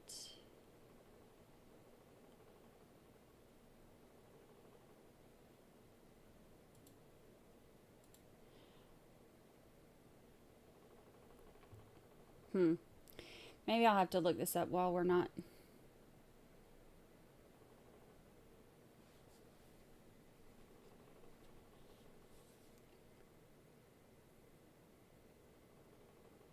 All right. Well, I was going to try to look it up and let us watch it, but it's taken too long. So I will look that up. Maybe that's if I can find them, or if you have them.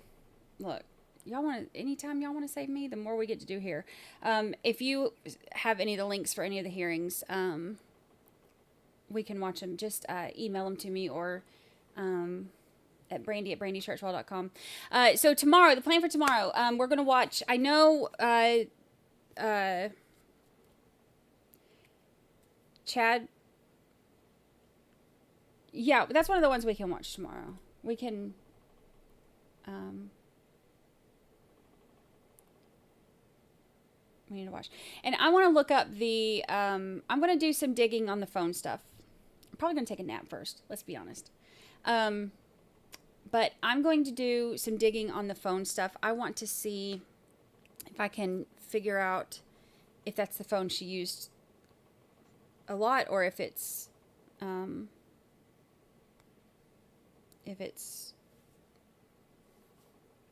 like somebody else's phone that's attached to her.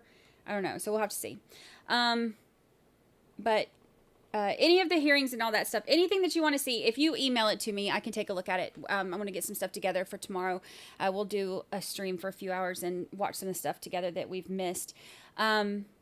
So the Lori Vallow, Chad Daybell, Chad Doerman.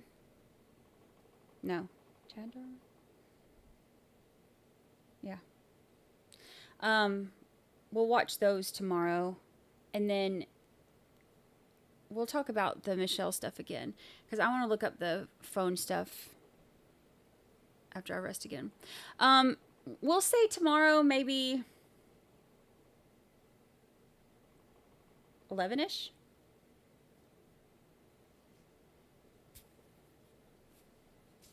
12-ish. Sound good? The phone number that connected to it was ending 7661, I think. It was at the very end of their stream today. I'm going to go back and screenshot it and do some digging and go into my obsessive crazy mode where I'm trying to find details and solve murders in my spare time. Oh, Chad Dorman, he's a piece of crap. So that all happened. The place where it happened in Ohio is like Claremont County area. It's when I lived in Ohio, and I did marketing. My biggest account was Claremont, and so it was like right there. So I was in Claremont a lot for work and stuff. But so I had a lot of people who were posting when that happened on Facebook and stuff, and like people that I like friends of mine that I knew, and I was like, wait, what? And a friend of mine that works at a bank there worked before with their mom. Crazy stuff. So sad. Ugh, heartbreaking. All right, 11 my time. Yeah, we'll do 11 my time, so like 12 Eastern. Sound good? So we will watch all of that tomorrow. We'll watch him. We'll watch Chad Dumbbell. The storm is coming, y'all. The storm is coming. And we'll watch Lori Vallow Daybell prance around the courtroom like a prom queen. Oh, here we go. Let's end the poll. So, based on all of the evidence that we've heard, 80% of you say you would vote guilty for conspiracy to commit murder, and 19% say not guilty. So that percentage has gone up since the defense, which is crazy. That is crazy. It was only, I think it was like, I can't remember what it was. But more people are now voting guilty than they did before defense went. The defense witnesses literally helped prosecution. So funny. No wonder they didn't need a rebuttal. They're like, nope, you know what? Y'all did y'all's thing. Thank you. Y'all did our thing for us. Thank you. So, crazy. Crazy. I can take my earphones out because now there's nobody talking. And now I just look weird wearing them. So, tomorrow we will do 11-ish. I think 11 sounds good. We'll do 11 Central, 12 Eastern, and we'll watch some of those today. Tomorrow. Yep, I need a nap. All right, y'all, I appreciate it. Thank you so much for hanging out with me. Please hit like on your way out if you haven't already. I appreciate everything. If you have other hearings or anything, or if you have the links on YouTube for any of the hearings, or wherever, on news, whatever, for any of the Michelle Troconis hearings, if you want to email those to me, we can take a look at some of that stuff tomorrow, too. We'll spend a little bit of Saturday time together, little weekend time. All right, y'all, thank you so much. I will see you tomorrow.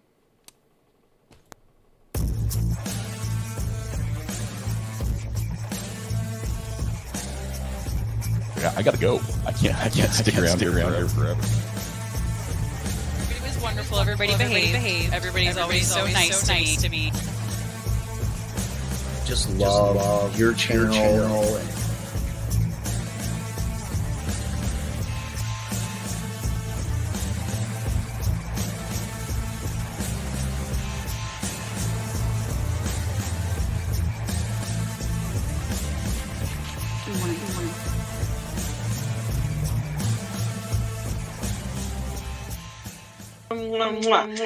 Goodbye, people. Now, how the heck do I get out of here?